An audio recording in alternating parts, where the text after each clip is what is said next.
So we are live now. And very good morning to everyone, and welcome you all to Bihar Global Summit.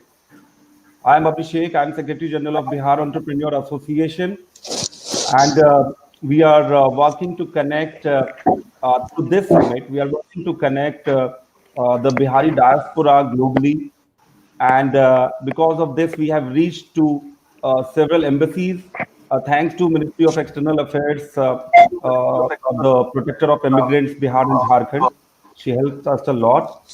We have some very eminent personalities, speakers, and I mean, also in audiences, there are several people who have registered from different countries.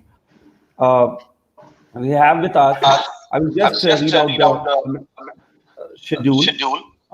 We have with us Dr. Abhishek Saurav, who is an economist. I would request everyone to mute their mic so that there is no echo. So I would like to welcome Dr. Abhishek Saurav. He is an economist and seeing after private sector development and investment climate from Washington World Bank, USA. We have a chief speaker. He will be giving the inaugural address, and we have a chief guest speaker. She's Smita Purushottam, ma'am, and she's an ex-ambassador. She was ambassador of Switzerland and Venezuela, if I'm not wrong. And she's also founder of Sitara Group, which looks after innovation in defense and different emerging technologies in India. She works very closely with the Indian government. We have with us Dr. Sudhir Ranjan. He is an associate director at Eagle Pharmaceuticals, Boston, USA. We have with us Mr. Vivekanand Lochun, and he's the managing director of Nano Strategies Limited from Mauritius. We will be having Mr. Mudassir Rizvi. He's the director of Al Burkan Group from Oman. We will have another speaker who is from Singapore, Dr. Rakesh Prakash. He is lead data scientist from AirAsia. We have with us Dr. Kumar Siddharth Singh. He's a scientist at Helmholtz Center for Infection Research, Braunschweig, Germany. Mr. Gert Holloway, he's founder of Innotech Aqua, and he will be joining us from Australia. We will have Mr. Ashish Doma. He is founder of the SDGs company from London, UK. Mr. Satyan Jha, he is a research scholar at Sorbonne University, Paris, and clinical psychologist and a writer from France. And then we will be having Mr. Priya Ranjan, senior petroleum engineer based out in Kuwait. Apart from this, we will be having few speakers from Russia and France. And we got the confirmation yesterday only. So once again, we welcome you all. And we hope we are going to have a very fruitful discussion. How this idea originated in the election month in Bihar, because we were talking to the Ministry of External Affairs officers, and they said that we need to work to strengthen the Bihari diaspora's engagement in Bihar, whether it is through knowledge, it is through mentorship, it is through their guidance in innovative policies, some measures that can be taken by government as well as the community, the Bihari community present in Bihar. So I would request, first of all, Dr. Abhishek Saurav to give the inaugural address and guide us through his knowledge and immense practices that he is doing for private sector development in India. Sir. Thank you very much, Abhishek, and thank you for the BEA community. It's a great pleasure to be connected with the diaspora. So I'd first like to extend my gratitude to the Bihar Entrepreneurs Association for their efforts to promote economic development in Bihar through grassroots organization and entrepreneurship development programs. Some of them are highly commendable. And to the diaspora connecting to this event from all corners of the world. My name is Abhishek Saurav, as I have been introduced, a very elegant introduction indeed. And I will be sharing a few thoughts on entrepreneurship and its importance for economic growth in Bihar. Let me first share with you that there is every reason for all of us to experience immense pride to be associated with Bihar. With its sustained contributions to literature, culture, spirituality, social movements, and the economy, Bihar is in equal measure the cradle of Indian civilization and also the hope for its future. At the same time, it would be an understatement to say that currently the state punches below its weight. That is, Bihar's contributions to India's growth are underwhelming, not as much as they can be. The value of goods and services produced in Bihar per person is one-third the national average and significantly lower than our neighboring states of Uttar Pradesh, Jharkhand, and West Bengal. It is thus not surprising that in terms of poverty, a third of the state's population lives below the poverty line, a full 12 percentage points more than the national poverty rate. One of the key challenges for the state has been its modest performance in industrial production, formal sector employment growth. Several lakhs of our youth in the state enter the workforce each year without a means of livelihood available to them. This has led to high rates, as you know, of out-migration, surplus agricultural labor, and high incidence of informal sector, low-wage employment. With such odds stacked against them, one would expect that more of our youth would be trying their hands at entrepreneurship. That is, creating new products, improving existing processes, and innovating their way out of poverty by responding to emerging demand for goods and services. However, according to the 2019 Economic Survey of India, a central government publication, entrepreneurial activity in Bihar is in the lowest quintile, that is, the bottom 20% of all states in India. It's a sorry state of affairs, to be honest. So the question is entrepreneurship important? And a simple answer is yes, it is because entrepreneurship promotes economic growth. Higher rates of entrepreneurship, that is, a significant rise in the number of new firms being created every year, is desirable because it is positively associated with economic growth and GDP expansion.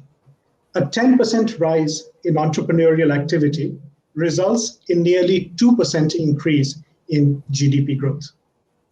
New businesses in the manufacturing as well as services sectors create jobs that absorb surplus agricultural labor from the countryside and those who are working in less productive sectors of the economy, thereby raising wages over time and increasing the quality of livelihoods. In sum, focusing on entrepreneurship growth is a reliable economic development strategy for Bihar. So, if entrepreneurship can lead to economic growth, a relevant question then is, how should it be increased in Bihar? So this is a very well-researched area of economics, and literature suggests that regions with higher levels of education, better physical assets, that is, roads and utilities, better business infrastructure, such as the provision of internet, telecom services, and importantly, a business-friendly policy environment perform better in promoting entrepreneurial activity. The evidence is quite clear on this front. But much more in the case of Bihar is needed than the basics. Entrepreneurs also need access to technology and finance, despite high risks of failure. A recent report based on a survey of 600 startup entrepreneurs in India suggests that more than two-thirds face challenges related to skills for their enterprises. So, contrary to popular belief that access to finance is the most important barrier for entrepreneurship, we find that it is skills is more of a challenge as compared to finance and technologies. Finally, the importance of the policy and regulatory environment cannot be overemphasized. New small businesses should face competitive markets with low barriers to entry and no more than minimal compliance and administrative costs. To the extent possible, benefits of some favorable tax policies can also be selectively extended in special circumstances. For example, to environmentally sustainable businesses and those promoting green growth. Public investments in the above areas are likely to meet or even exceed cost benefit considerations often applied in policy decisions. The state government should rely on evidence based policy choices.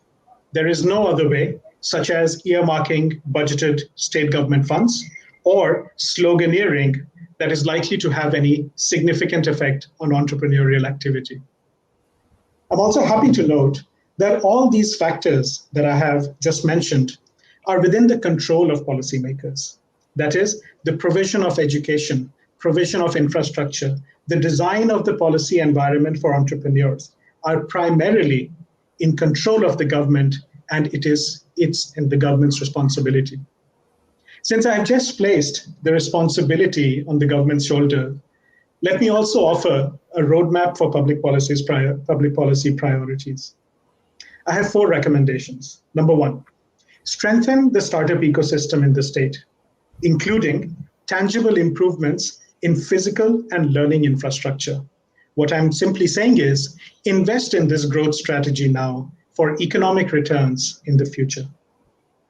Number 2, provide risk capital for ideation, the creation of ideas, and experimentation, which are very well established and known precursors to innovation. For a state with among the lowest earnings in the country and globally, such investments are not just desirable, but critically important. Number 3, simplify administrative and compliance procedures. Adopt a public service orientation and relax control mechanisms. Businesses will flourish with the support of the government, but only in its absence from day-to-day dealings. That is, get out of the way of businesses. Let them flourish. Number 4, talent from Bihar is dispersed globally. Create platforms such as the one supported by the Bihar Entrepreneurs Association to share knowledge. As we all know, knowledge grows only when it is shared. Finally, the world around us is rapidly changing, and transformational events outside of our direct control have placed even greater economic challenges before us. But I see significant cause for hope for Bihar. The tremendous potential of its people and their enterprise only needs to be matched with evidence based policy support to deliver on desirable development outcomes, including entrepreneurship. With that, I would like to express my gratitude again for the organizers and share my pleasure in speaking with you all.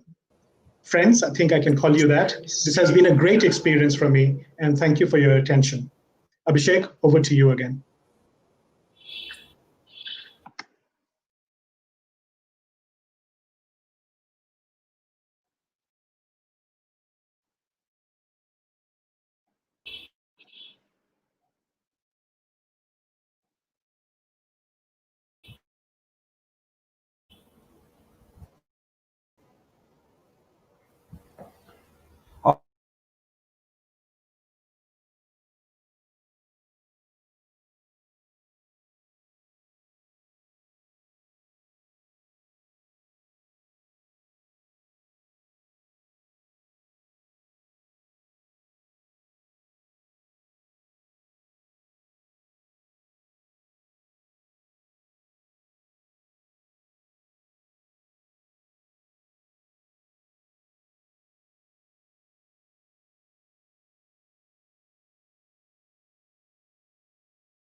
Hello,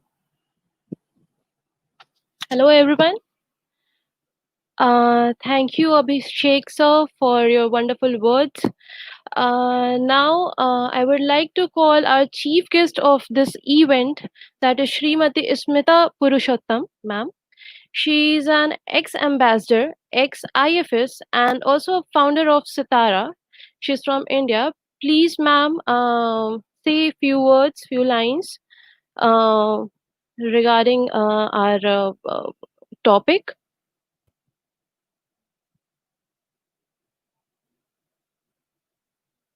Hello.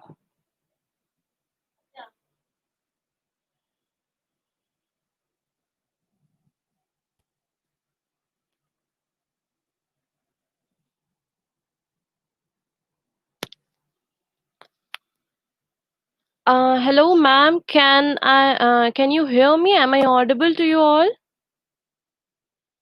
Yeah, I can hear you. Yeah. Please, ma'am. Please say some few words. Yeah. Okay. Okay. Okay.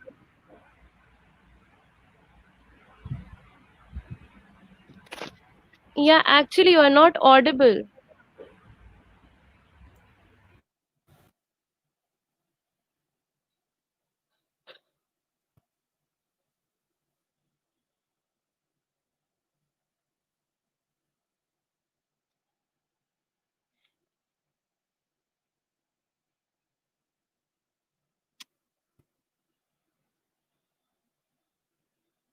Ma'am, please check your mic once.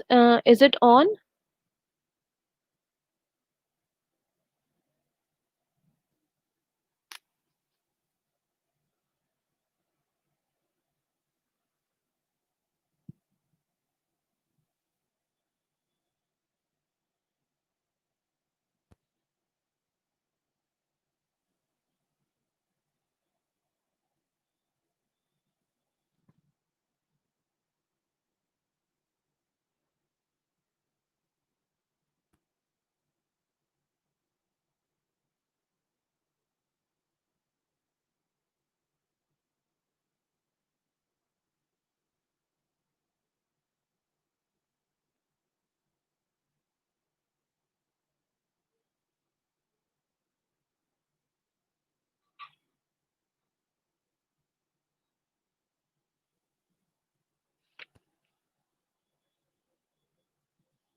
Uh, okay. I guess there's some technical issues her with her. Till then, I would like to call Mr. Vivekanand Lochan. He's the managing director of Nano Strategies Limited. He's from Mauritius. So, please can you speak some few words for our event? Can you hear Hello, me? Vivekan. Hello? Yes, sir. Yes, sir. Yes, sir. We can hear Okay. you. Okay. Can you Yeah. see me now? Yes, sir. Okay. Now, thank you very much for getting me on the platform and having me express myself this morning. Right. And before going directly to the topics, right, I'd like to thank the Bihar Entrepreneur Association for organizing this summit, right, which is global and it's been a laudable initiative. Right, sure, I learned it quite late, very briefly, but uh, I congratulate you for organizing that in such a short span of time. Right. On my side, I'll stick to more or less the topics that we've been provided to discuss upon. Right? But I don't know to what extent our viewers or know Mauritius, right? So for that, very briefly, I'd like to just put the perspective, the historical perspective, how we are here and where we've reached, so that from then on the topics to be discussed will be more understandable, right? So basically, Mauritius is an island in the Indian Ocean for those who not heard of Mauritius, because many confuse Mauritius with Mauritania in the US especially, right? But Mauritius is an island. Mauritania is a country in Africa, North Africa. Mauritius has been as a point of trade, the trade route in the Indian Ocean for about 5 centuries now, right? There were Portuguese that came, but before that there were Portuguese in the 11th century, right?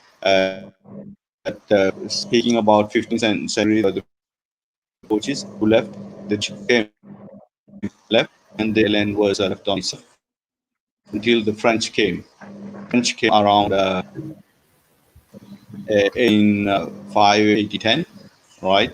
And they settled with the Reunion Island, neighboring islands, right? Then, there was this slavery trade go on. People were brought from Africa, but some Tamil Nadu, Pondicherry area as well in the construction, right? Then, with the abolition of slavery in 1834, well, sorry, there were the British who came and around when 517. Sorry, 1834 abolition of slavery. Then the big migration of Indian workers stood for the sugarcane fields, right? And they were contractors, but the conditions were near slavery as well, especially except that they contract the work and they were paid to some extent, right? I won't get into detail of all the nitty-gritty, but just to put how came to be here. But most then on most of the population of the people from India, from the workers from India, were from Bihar, and they came through the port of Calcutta. Even if we have put the population of Tamil Nadu, Andhra Pradesh people, but majority of Indian laborers were from Bihar, and that is how mostly we are mostly Hindi speaking of people on Indian origin here, or mostly Hindi speaking, right? We have some very few from UP, Rajasthan, and so on, but basically from Bihar. So we identified ourselves very closely with Bihar, and that's how we are here today. So that's the perspective, right? And to say that up to now we have done pretty well. The GDP of the per capita GDP of Mauritians is around $10,000, a little bit upwards as well. And it's been a little bit down over this year. Hello, hello, hello, hello, Yes, sir, you're audible. hello. We Yes, can hear okay, you. thank you. Yes, sir, you are. Yes. Okay. So just to say that our GDP is around $10,000, fluctuating because of the now the COVID situation, right? We have our industry has been based mainly on sugarcane in the past, but now it is tourism industry. It's been textile for some time. We have the financial sector and so on, right? But on now we have some big challenges, right? Especially post COVID. So we need show to innovate here, right, and keep afloat, right? Given that the textile sector is nearly down, even sugar is nearly down there. Um, we are still managing a little bit with the offshore sector, the financial sector, but there as well we have some big challenges with Europe and even India, since we had a trade agreement, the GAR and the finance agreement that has been reviewed. So we have to position ourselves again. But again, we have always innovated, so we are optimistic on how we can go forward. Right now, so the post-COVID, to say that already the COVID situation has been well managed here in Mauritius. Everybody did put in their part. Initially, there was show some confusion, but in total, up to now, only, well, it's quite unfortunate. Every death is unfortunate, but to tell you, we have only 10 deaths, right? Which is unfortunate, sure, but the number you'll see is quite contained, and we have not had any deaths due to COVID over the past maybe 3 months, right? And so we had our frontiers closed. Now slowly that is opening again, the airspace and so on, and the imported number of cases has grown from 3 cases to now. Yesterday it was 41 cases, active cases. But what happened is that all those cases are under control. All those people are either in quarantine or in hospital, right? And then we have other people coming in, about 1,600 or 700, who are in quarantine, right? We don't let people, as soon as they land, to go to their respective places. They go necessarily through quarantine. So the post-COVID for us is more or less under control up to now, because our frontiers are not totally open yet, right? And flights are restricted, even though they have started becoming regular, right? So that is the situation. And the economy, sure, we have not been exporting much since then, but it is we are optimistic it will pick up quite slowly, even slowly, but it will pick up. The tourism sector is still very low, right? We used to have up to 1.5 million tourists per year, right? Last year. Now, for this year, we are expecting a maximum of 200,000, right, for the whole year. So you can see the drop. It's tremendous. But slowly, hopefully, that will pick up. Now we have on the other side, we're working on the financial sector to be compliant with the European rules and so on. And there are positive signs as well, right? Um, we have the IT sector, which has up to now stood very well. And sure, it has been one of the sectors that has supported, uh, management of the COVID situation. So here we are. Now, to come to the second topic, it's that women empowerment through entrepreneurship, right? In Mauritius, we have some very good initiatives, right, of women entrepreneur. We have women centers in nearly all big villages, right, all over the island, and that is part of the government policy and operates very well, very well done, right? Women or they can go there free, they train in whichever field they want. They can keep training as in number of fields as they have recently been some schemes, right, where loans of up to 500,000 rupees, Mauritian rupees, are given without any guarantee required to for women, right, entrepreneur. So there we have some good skills. Sure, they have some adjustments to be made, some fine tuning to be done, but the schemes are there, right? And we have what we require is, we see today a deeper level of knowledge and more technical know-how to sustain those entrepreneurs, right? Some have done very well, but sure, given that Mauritius is an island, we need to have market reach, and again, maybe to grow faster, a higher level of capital availability.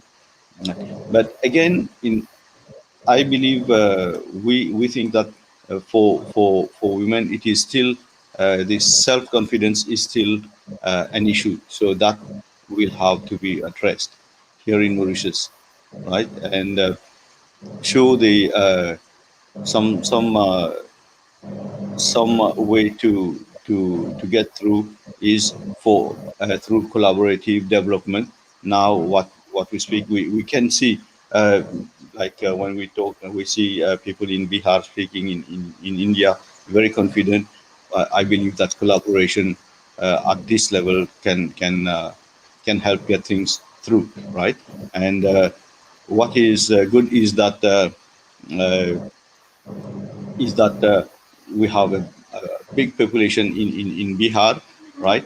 With which to relate to. Mauritius, we have 1.3 million people, of which people of Bihari origin, maybe about 400, 500,000, right?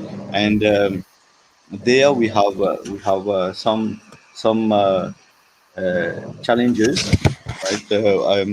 I think I'd like to mention that here is that the percentage of the Bihari component in the population is going down with time, right? And also overall the now Mauritian population has reached uh, uh, a flat rate. In the years to come, it will start diminishing if we don't have inward migration, right?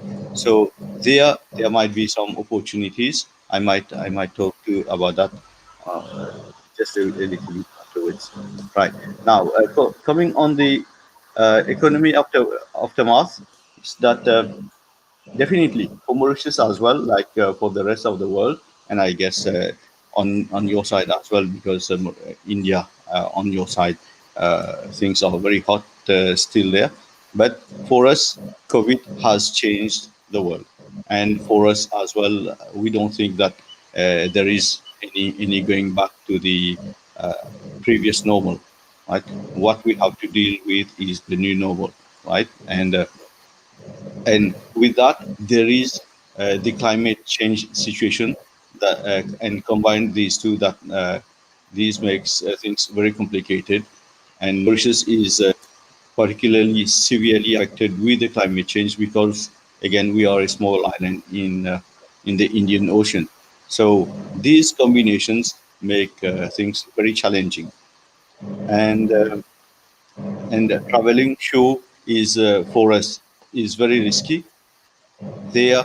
uh, we should be we have started using, like we are doing today, right, online technologies and things like that, but sure there are things that can be replaced, like testing products, getting and going and feeling products, presenting products physically, and so on. So there are challenges there as well, and we'll have to address that, right?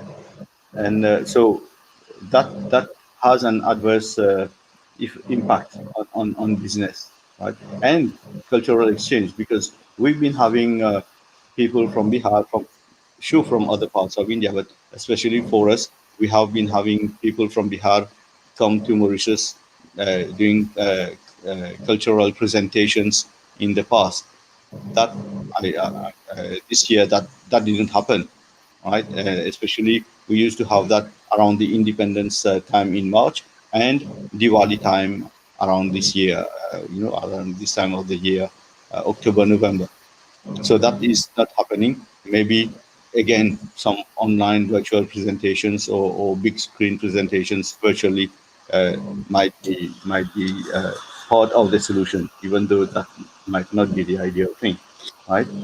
Uh, Again, the aftermath is for us is the use of extensive online and e-commerce technologies and platforms, right? Sure, with the security involved there, with electronic signatures and so on. So as I said, there is no going back, and for us, isolation, physical isolation, or economic isolation is not a solution, right? So we need to keep networking, and this platform can be one of the big platforms eventually for entrepreneurial exchange, trade, and cultural exchanges.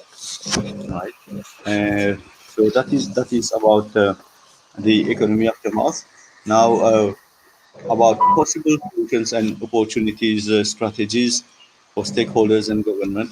As I said, through online meetings, right? Online meetings and online challenge, online exchanges, right? And here there are possibilities of developing 3D modeling and presentations, right? Uh, which can be done in collaboration. Sure, we have some skill in Mauritius, but we know that on your side, with the massive level of skills you have, there can be some very good exchanges, right? Setting up, like as I said, e-commerce platforms, and the government of Bihar might be helping by setting up online cultural exchanges, right? As I said, because on the other side, they up to now and maybe for quite some time now, the physical uh, movement might be restricted. So those elements, the high tech part, uh, will be critical in sustaining development and preservation of the cultural heritage. I've not been too detailed in the cultural heritage, but I need to say here now that we have one point of in Mauritius at the port in the entry. That is what we call Apravasi Ghat, from where all the immigrants came, through which point all immigrants came, and it is a UNESCO World Heritage Site.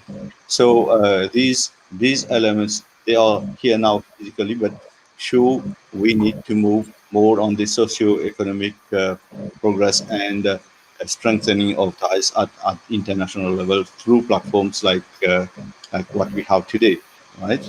And then on the emerging business trends for Bihar is that sure, you'll be talking more from the Bihar perspective. But for us, Mauritius, being now an upper middle income bracket country, labor costs are quite high, right? Labor costs are quite high and getting scarce, as I said, right? Because our population level has reached a flat level. So maybe there, in order for us in Mauritius to to not get not get marginalized, we could be hosting a new wave of labor from Bihar, but not only just labor and skill, also even skilled labor, right? That is from the other side. Now, from our side, we do have some good entrepreneurs. We have been quite over the past few decades. We have had some good schemes of entrepreneurship, and we have people who are quite mobile and enterprising. So from our side, we could be coming over to especially Bihar, and we are talking of Bihar here, where we could be working together for entrepreneurial development, trade exchange, and uh, generation of wealth. So it can be on both sides. Um, and there we could be developing a good banking system, right? Good banking system to be put in place, and like our friend Mr. Saurav said, is that the ease of doing business should be enhanced so that entrepreneurs don't get into the trap of just administrative issues, right? And we believe that for the entrepreneurial exchanges to go ahead, that underlying cultural exchange, cultural uh, oneness should be there. The cultural platform should be there because that will be the underlying platform to support and sustain the business side and entrepreneurial side. And just to, uh, as I said, banks, cultural exchange, and increase of ease of doing business. Also with the use of technology on the virtual side. So that is more or less what I had to say. I'm sorry if I've been a bit long, but that's about the topic. So I wish to thank you Yeah. for listening to me. I hope that I've given some stuff that that can be considered forward, Thank you. Thank going you. forward. Thank you. Thank you so much, sir. Thank you so much for such a knowledgeable points. And we want to have some questions, but we have I mean we will our chief guest waiting for giving the speech, and after that we have a very esteemed speaker from Boston, and it's like past 1 a.m. there. So after that, we want to discuss more with Mauritius. We had your suggestions also that how to start the chamber between Bihar and Mauritius, and Mr. Manish has been guiding us on that.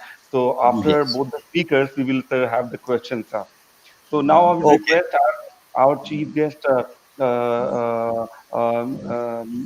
Smita Purushottam, ma'am.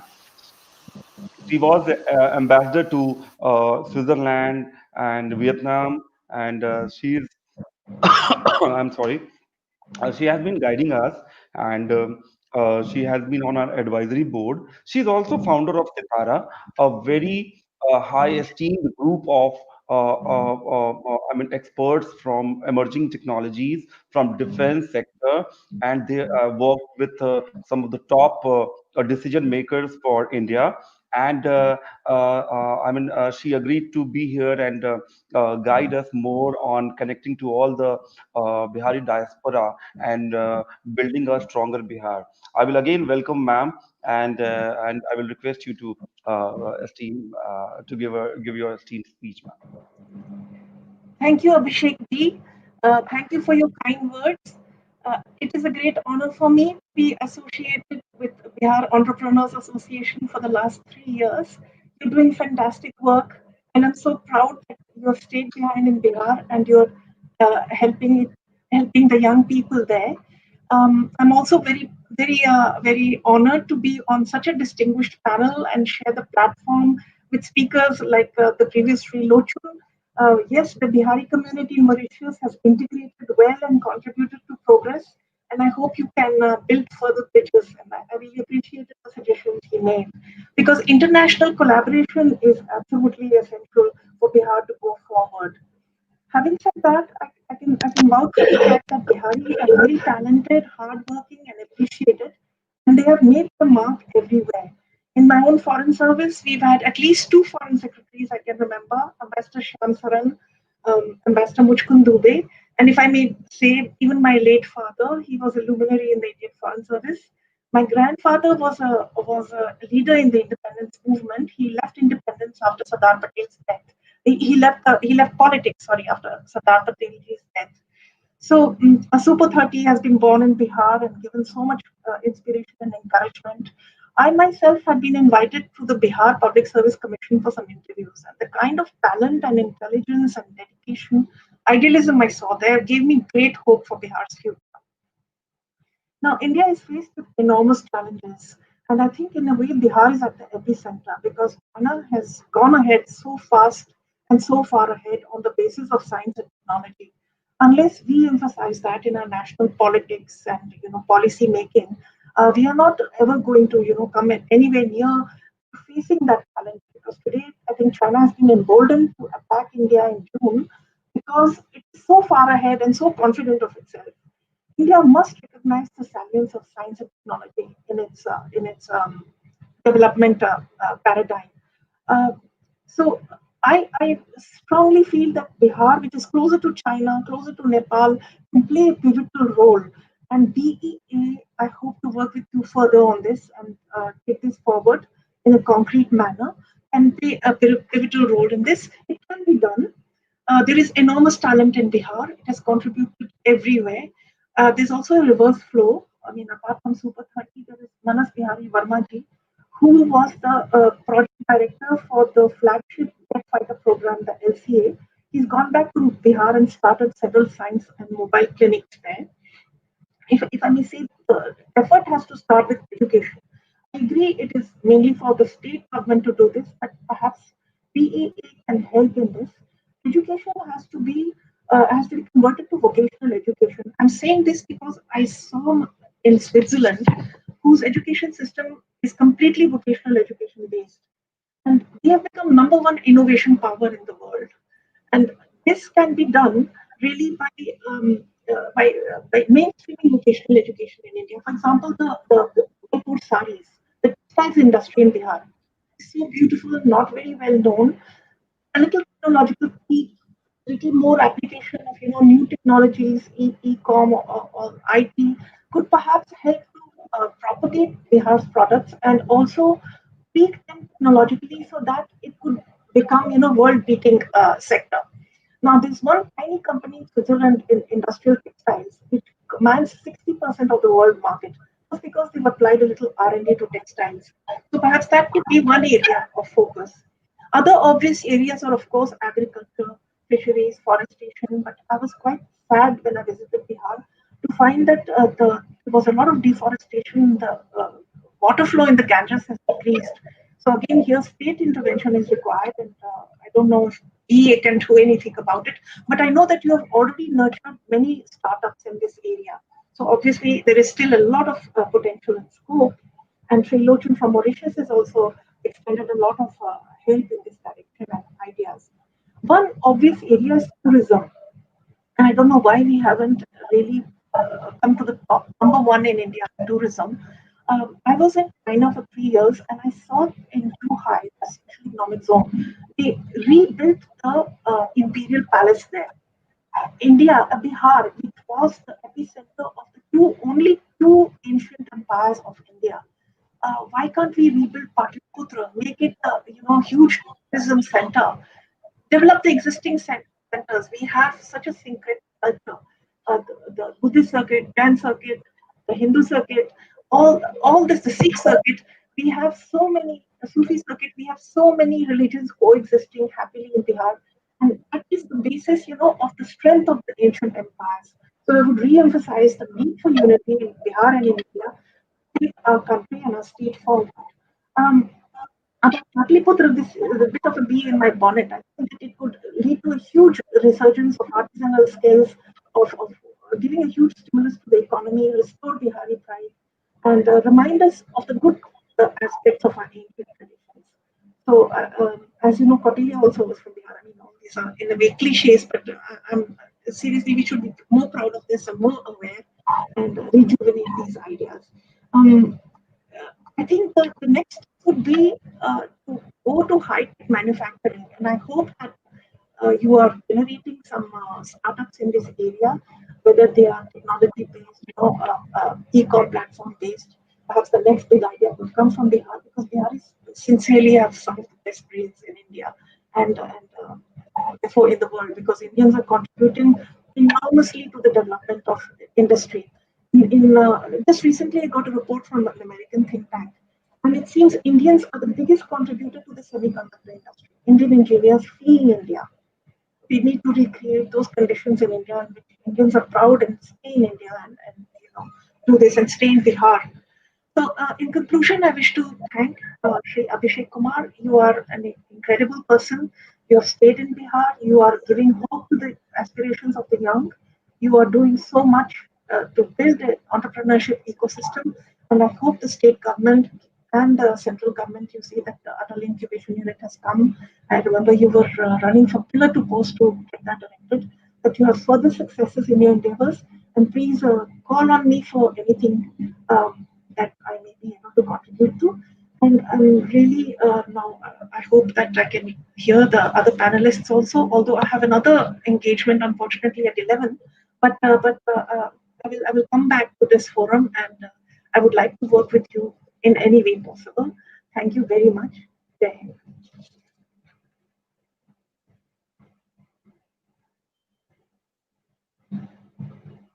Can't hear you. Thank you very much, ma'am. Thank you for enlightening us with your speech. And we are a very young group, so we need your regular guidance and support. And we are getting support. I mean, it's very motivational for us to have you as our chief guest speaker. And ma'am, yesterday we got call from Johannesburg, the consulate general, and then yesterday was also we got call from Paris embassy, and the first secretary was there, and he was very interested to be part of this. So, and then Russia, we have 4 5 people who registered. So, ma'am, I mean, this is very motivational for us. I mean, people from different countries and unknown to, I mean, us, especially to be, and they are all supporting and coming to this platform. So maybe this platform, ma'am, can take our efforts till now to the next level. And thank you for, I mean, being with us, ma'am, today. And we hope you will guide us again. And we will let you know with the conclusion of the today's summit, ma'am. Thank you again, ma'am. Now I would like to welcome our very esteemed speaker, and he's an associate director with Eagle Pharmaceuticals, based out in Boston. And sir, I will start with an apology with because of a technical problem. We had a few minutes, and my laptop was hanged actually. And once again, I welcome you, and I will request you to give your speech at Bihar Global Summit, sir. Uh, okay, so thank you, Abhishek, and I would like to thank all the participants, all the enthusiasts, and and the organizer. I mean, especially Abhishek, you to bring Bihari diaspora under the banner of Bihar Global Summit, and it would be a great honor for me to share my experience. I will mostly talking about the pharmaceutical industry, whether there is any possibility to develop and in in multi-dimensional growing industry, like from old school of pharmacy to biotechnology to gene therapy. I think this is one of the fastest growing area, because we consider 21st century as era for biology. So before I speak more, I would like to talk about Bihar. And we all know Bihar is suffering from same issue with the rest of the country, but for a longer time and on a wider scale. And what we want to do is to bring Bihar on industrial map. I understand that we require some investment in Bihar, but to best of my understanding, incentive given by the government is required.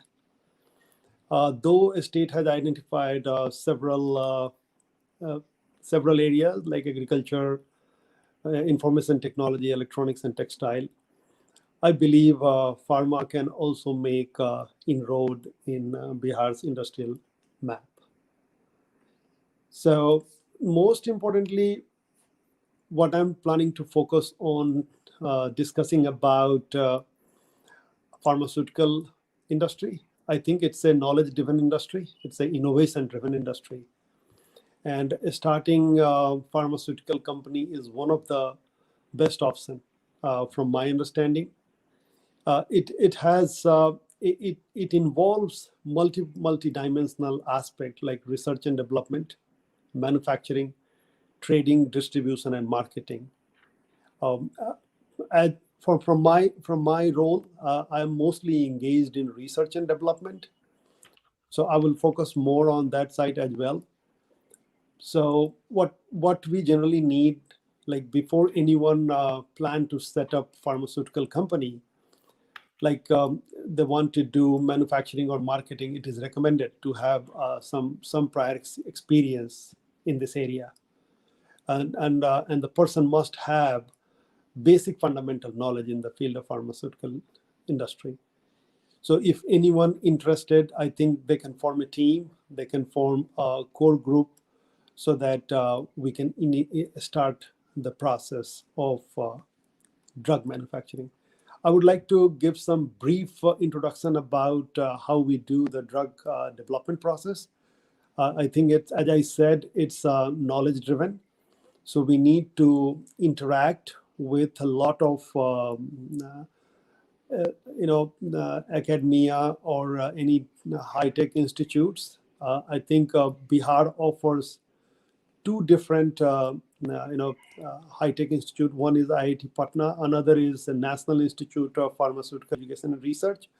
I think this is the time we can start collaborating across the globe with these two institutes to initiate pharmaceutical development and in the direction of developing a small scale industry at this point of time, not in a large manufacturing setting, because a lot of things are involved in this dimension. So from information point of view, I would like to share that when we work in pharmaceutical industry, it involves 5 stages. I think it has 5 stages of development. Initially, we do the discovery and development side, which is basically from a knowledge we gain from university or institute. Then we do some preclinical development where before we start transforming our drug product, which we discover, into medicine. It requires certain things that needs to be done. So we call it a pre-formulation assessment and formulation development. When we make some drug, we do some assessment, as I said, of likelihood being able to turn drug into medicinal product. We also do safety assessment. That's what the part of clinical development. We must check quality and consistency. So these are the stages of development, and it requires basically almost 5 years to 7 years, sometimes 10 years. So there are aspects that involves, and from drug discovery side, like new insight into disease processes that also allow research-based effort to design the product. We also work in existing treatment that have unanticipated effect. We also work on transforming basically new technology in this area. So it's basically, as I said earlier, it's highly knowledge-driven industry. And when we develop the drug product, in order to transform into medicine, we do some animal study, and that also requires toxicologist to join in. And then we go to human trial, and that also requires a medical professional to take lead as an investigator. So basically, the pharmaceutical industry is basically a multidimensional, multidisciplinary approach, and beginning from medicinal chemistry to microbiology to molecular biology, and then going into manufacturing involves chemical engineering and all sorts of mechanical engineers, biotechnology, and then genetic engineering. A lot. It's a multidimensional approach, and it's all about industry. And I plan to discuss more on this because we have 2 nice technical institutes, and I think BEA can help and interact with those institutes and take their expertise and build basis in the development of to initiate kind of a small site in a portion work to develop work in or not on all 5 stages, can contribute in one of those stages and come up with the plans. So let me talk about the second stage of development, which is we call it a preclinical development, that we generally do in 2 stages. One, we call it in vitro, means we do in the lab, and the second one is in vivo, we do in the animal. So, and that requires a very good laboratory practices, which define the medical product development regulation, and also preclinical laboratory studies. So those are some new words for our audiences. But I think that's the way we set up the development process, the regulatory requirement, basic regulatory requirement to conduct those studies. And then we do some clinical studies as well.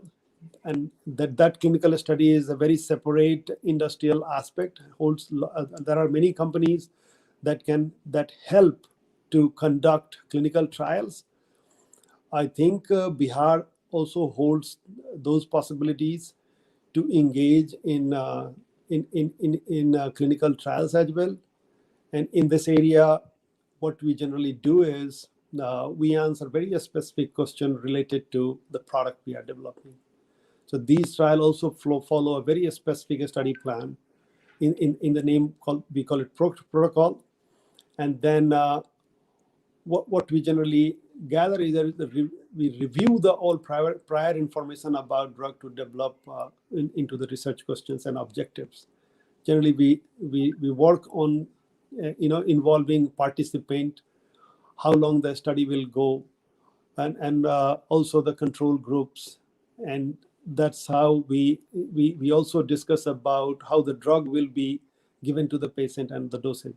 So those are really a very broader area, and it can be done in one setting, and it can also be conducted by individual companies. So the last stage for our drug development is the clinical development for review. We in America, we always file new drug application. Before that, we call it IND, investigational new drug. And then once all the phase 1, phase 2, phase 3 clinical studies are completed, we file the new drug application, and then FDA reviews, and then they give us the kind of approval to sell the product, to market the product. In this industry, once you start marketing the new drug, generally it is highly regulated. A post-approval safety and monitoring is also required. There are several companies that can help with a big pharma company to do post-approval safety monitoring. So now I'm coming back to the role, what Bihar can offer and what we can support. As we know that there are several challenges in emerging pharma and biopharma company, and the most important one is the lack of resources. Is experience in product development is one of the requirement. Capital is another requirement. Another challenge is if we do not have a clearly defined vision, there is a possibility of failure. So lack of planning is one such thing. The third thing that the challenges is manufacturing. We can do a lot of work in small scale setting, but as soon as we start working on a scale up and large scale production, sometimes we fail. So that's another challenge. Sometimes we get the quality issue. And then the last one is all the development we generally do, at least in the United States, managing multiple service providers, like contract labs, contract manufacturers, and we also work with clinical lab and consultants. So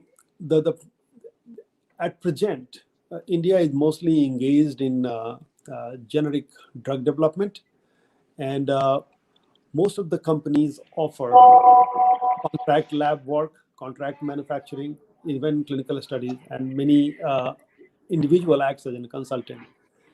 So as I said earlier, I can repeat again, can industry explore the possibility in partnership with two institutes, NIPER, Hajipur, and IIT Patna, and some other universities.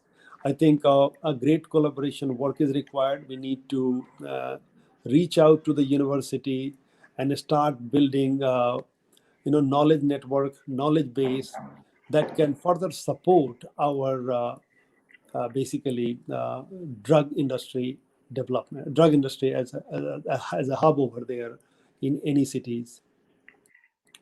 So the another aspect that I would like to touch here is setting up pharmaceutical manufacturing unit is a little bit difficult work as compared to setting up any other manufacturing unit. Pharmaceutical manufacturing unit has to comply with many rules and regulations. It is one of the most regulated industry. Whatever we take, it goes inside our body. So it must be pure, safe, and effective. It has, from manufacturing point of view, I mean, India has a lot of Factory Act regulation. And from pharmaceutical quality point of view, we call it a good manufacturing process requirement. So I don't want to dive too much into this area. I would like to remind all of our viewers and the members of this group that in 1980s, I think in early 80s, the Indian Drug and Pharmaceutical Limited established one of its subsidiary unit in Muzaffarpur. And at the same time, a Bachelor in Pharmacy courses was started at MIT Muzaffarpur. I'm not sure whether the IDPL Muzaffarpur is still under operation. My understanding is that we failed to sync research and development, and I believe R&D is the genesis of this industry to drive the economic growth. So that's my word on pharmaceutical development, and I think India has been doing quite well in generic drug development side. If anyone has any question with regard to how to move forward with the generic drug product development, and whether Bihar can join the growth of generic drug development, I would be happy to answer. I think. So I have a question. Yeah. Okay. So what do you think? You already talked about there are two institutions in Bihar. One is Naipur and IIT Patna. So and Bihar itself has a big market. We are a consuming state, and most of the pharmaceutical companies that we know, they are in tax-free zones in Himachal Pradesh, like Baddi and maybe Gangtok. And so, what do you think that what is stopping us from establishing the drug hub or the pharmaceutical hub in Bihar? I think, as I said, it's a knowledge-driven industry. So we need to start, building a base from these two institutes first, and then we can start partnering with universities so that we can have that's one thing. And the second thing is definitely they are getting benefit. So a strong incentive. I think a huge government intervention is required as well in this area. Yes, sir. But I mean, the demand is so huge that if do you think that is only the tax benefit, the tax incentive that is only stopping us, or is there is more from the research side, or maybe a hub, a cooperative, group of companies come for the same? Because I have seen in our association there were few members who were manufacturing. Who were into manufacturing drugs, and they were not good, and what we felt that they were not I mean there was only one or two companies and they were all distributed. So if there is anything like hub, so there will be much more do you think that a hub can be a better model and than a tax incentive policy for drug No, manufacturers? hub is always going to be a better model. So I think see, it starts from raw material, from drug substance, and then we make drug product. I did not talk too much about how we make the drug product. Let me give you some more a specific example in this regard. So when we develop drug product, if you see the medicinal chemistry, finally it takes 4 or 5 steps. So it's basically chemical synthesis. And that requires very environmental friendly labs, and it's definitely knowledge driven and more of workforce that can support drug development. that is, I think, one of the most important requirement, and I believe we can learn more from NIPER. It's not that huge campus, but still we can interact with them, and we can work with them, and then we can also take support from IIT Patna. I believe they have Department of Biotechnology program.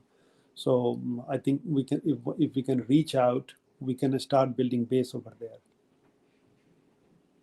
Thank you, thank you, I thank you agree so with much, you sir. that, Yeah. and from manufacturing point of view, like if you plan to develop, generic drug, which is, I mean, in FDA terminology, we call it Q1, Q2, qualitative and quantitative, similar. So if we want to make, let's say, any cancer drug, it has certain composition, certain dosage form. For that, I think a strong scientific background, is required in this area. Thank you so much, sir. And we personally at BEA, and we have been talking to some senior level people in the government of Bihar, and we want the drug hub or the pharma hub to start in Bihar, and we can be self-dependent, and Atmanirbhar Bihar can be a reality, at least in the pharma sector, because our own consumption is very high. So we hope after the elections, maybe after 1 month, we will have a clear picture that how to approach, and we can again approach the new government and the officials to establish the pharma hub, and your role will be very, very significant in that. Thank you so much, sir, for joining at a very awkward time. We can't. Always Boston has the most difficult time whenever we start at 10. So thank you again for enlightening us and for such a great knowledge, especially in the drug sector. We seek your support after 1 month with the new government and establishing the pharma hub in Bihar. Thank you, thank you, thank you so much, sir. Yeah. Thanks, Abhishek. Yeah, thanks for giving me an opportunity. Yeah. Thank you, sir. Yeah. So we have another speaker, and since now we are at a very comfortable time, because the speakers who were at a very difficult time period in their country, from Washington and from Boston, they have already given their speech. So now we can be in a very comfortable way. I would request, we have Mr. Mudassir Rijvi ji from Oman. Yeah. So, sir, very warm welcome from Bihar Global Summit. And this is a platform that we have started to connect our entrepreneurs, our people who are in developing, working for developing this state. And we are connecting them to people who are globally working in different countries in their own sectors. So again, sir, welcome you, and I would request you for your enlightening speech. Thank you very much.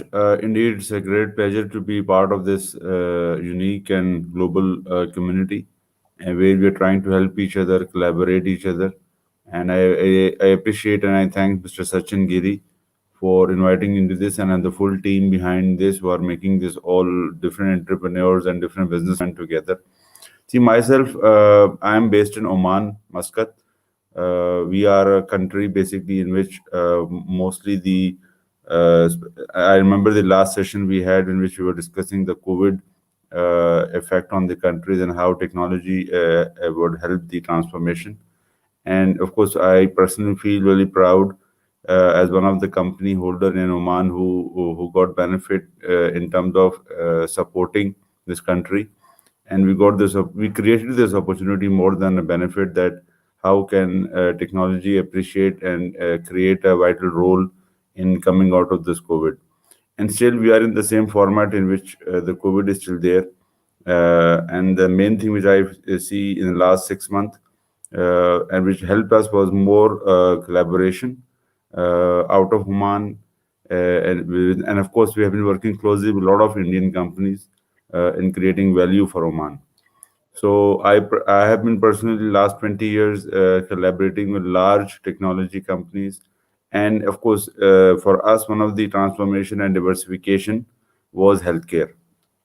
So we went into a lot of Indian collaboration for artificial intelligence, and we created value for Oman healthcare technology by using Indian partners. The biggest partner for us is Cure AI, through which we are working into the radiology and COVID detection from the lung scan. So we feel very proud working with this company based in Bombay. His name is Cure AI. So we first helped the government of Oman to create a platform of tracking and basically monitoring the symptoms of all our patients who are COVID positive.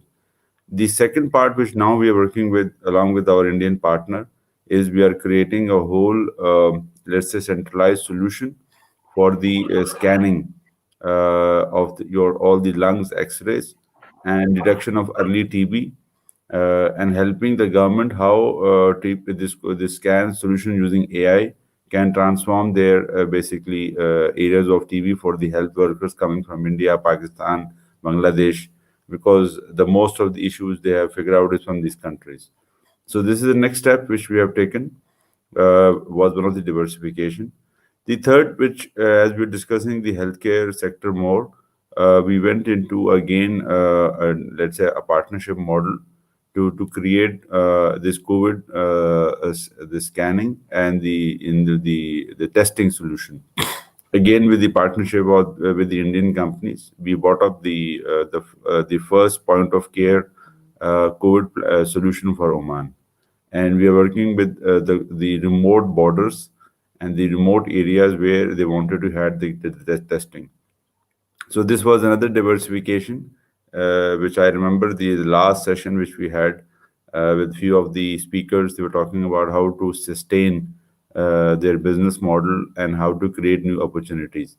So, so as I said, the summary is more collaborations and more creating value for the country, nation, and of course helping in a smaller way to sustain in this coming year. And 21 is almost looking more tougher in terms of the country's overall pressure, oil pressure, and the budget pressure. So in all that, we were able to still sustain, and with help of collaboration, understanding the government needs, and fitting in some of the areas where government wanted the solution. So overall, Oman is basically a stable country in terms of their economical strategy, and with the new kingdom and the new His Majesty, the 21 will be okay for the businesses in terms of manufacturing, pharmaceutical, food, especially with the food security holding company. In terms of the projects, it is sustained, but still the spending powers have been decreased. So companies like us who are system integrators who are always working on technology, we are working our unique way to help the government, help the stakeholders to maintain something in this tough time. And I'm sure our as a success is more working with Indian companies. We have been worked with Ahmedabad companies for all our software development. We have been working with this new healthcare industries. We also have been now in touch with few Indian companies who have succeeded in the cancer AI detection, and they have recently got some FDA recognition. So there is a cancer institution in Oman in which we're working together. So I think I'd like to summarize that with a thank you note, and of course with a lot of appreciation and respect for Indian technology houses who are based in India, who are spending a lot of their efforts. And our future next 5 years is linked with all the Indian ventures who are doing their unique innovations. And also we are now working on the remote healthcare monitoring tools, how it can be used in Oman, and I still we have learned a lot from the Indian companies, and we are in discussion with Minister of Health in identifying opportunities with Indian companies regarding the remote health monitoring solution. So from my side, I think this. Let me know if any question from Oman side, which on the opportunities, collaboration if any of this in this forum, any companies who are looking to for Oman, we would love to collaborate and work with them. Thank you. Uh, yes, Mr. Rizi, I have one query Yeah, that look, I'm from Bihar, and Bihar has been a state which has a lot of migrant workers, and I think many of them are going to GCC countries, and right. also to Oman. Yeah. So. Do you see that what kind of skills, skill set that are, major skill sets that are required, semi-skilled kind of thing, or it is just unskilled laborers that are required for companies in Oman? See, in terms of if you see the construction sector, the biggest spending has been done on the right now. Of course, pre-COVID, it was more on the tourism and malls and hotel sector. So we have seen a lot of influx of people coming from India, Pakistan, Bangladesh in terms of engineers. We have seen more civil engineers who are more, let's say, experts in the designing and drawings, more construction managers. Second most sector which was more invested was the road infrastructure. So a lot of jobs have been created toward the roads. So I would recommend that any workforce which is linked with the transport and the road industry, they have more job opportunities. Now, of course, with the COVID situation, the tourism and the hotel investment have been less, but I have seen more openings of hospitals. Government, let's say, had some projects which are on hold regarding the new hospitals. So now the demand is more on the people who have expert skills in work with construction of the hospitals. So anything linked with the construction, supplies, services of healthcare, and second, of course, is the transport and the road industry. Last part, always the oil and gas is something which is GCC countries are relying on it. So it's always remained the in the core of it.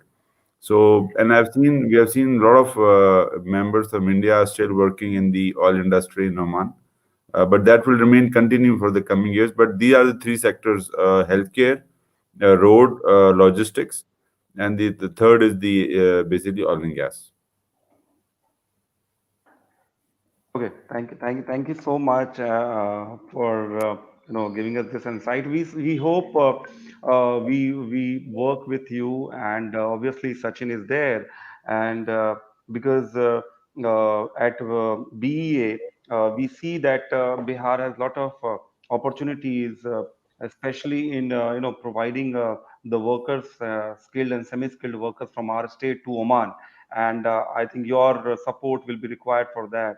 And Sure, we are having elections, and we are going to have a new government after 1 month. So after 1 month we will be writing to you through Sachin, and so that sure, we can sure. work through much bigger collaboration. Thank you again for joining us at Bihar Global Summit. Thank you so much. Thank you. And I think last, just one line, Abhishek, thank you very much. And I would like to appreciate a lot to Sachin Giri, because he has been our lot of support, and our half of our, let's say, developmental hub is all managed by Sachin. So we appreciate all the support, and we appreciate all of your team to inviting us to this session, and we will continue to support in the coming future also. Thank you. Uh, Thank you. thank you so much. Thank you. And it's a proud moment for all the Biharis, because Sachin is from Vaishali, and he is and in the core committee of BA now, and he really take interest in doing any initiative which helps Bihar, which helps BA, which help entrepreneurs. So thank you, Sachin, for that also. Now we have our our speaker, Dr. Rakesh Prakash. Uh, he is from Singapore, and Rakesh has a very good story of entrepreneurship in Bihar, and he is, I think, today at a very right position to give a a feedback from outside Bihar, not only feedback but also direction, that where we are leading and how we have, till what level we have achieved and what can more be done. And obviously if he can guide what how it should be done. So Yeah, Rakesh, it's up to you. yeah. Thank you, Abhishek. So you probably gave the wrong introduction. I am not from Singapore. I am from Bihar, right? So yeah. Right So now you are from so there is a speaking it. famous saying that you can take Bihari out of Bihar, right? But not take Bihar out of Bihari. So on Oh, this line, wow. I'm just going to start. So thank you once again, Mr. Abhishek and BA, for providing this opportunity. So I have been knowing Mr. Abhishek for many years, and I have seen that how BA started when I was in Bihar. Like BA started, I think the seed of the BA has been sown at that point of time, and now it has grown too much. And like after so many days, I am engaging myself in this kind of forum, and I'm like feeling myself, like once again the feeling of the belongingness to Bihar has been rejuvenated, and it's like thank you very much for this opportunity. So I have prepared few slides. I'm very, like my oratory skill is not too much too good like all the speakers uh, have, right? So I have prepared few slides to be myself in the comfortable positions. And yeah, so I want to share my screen. Yeah, share screen. Let me check. Yeah, share. Yeah, this is here. Okay. Can everyone see my screen? Yeah. So is this visible to everyone? No, yes, 1 minute.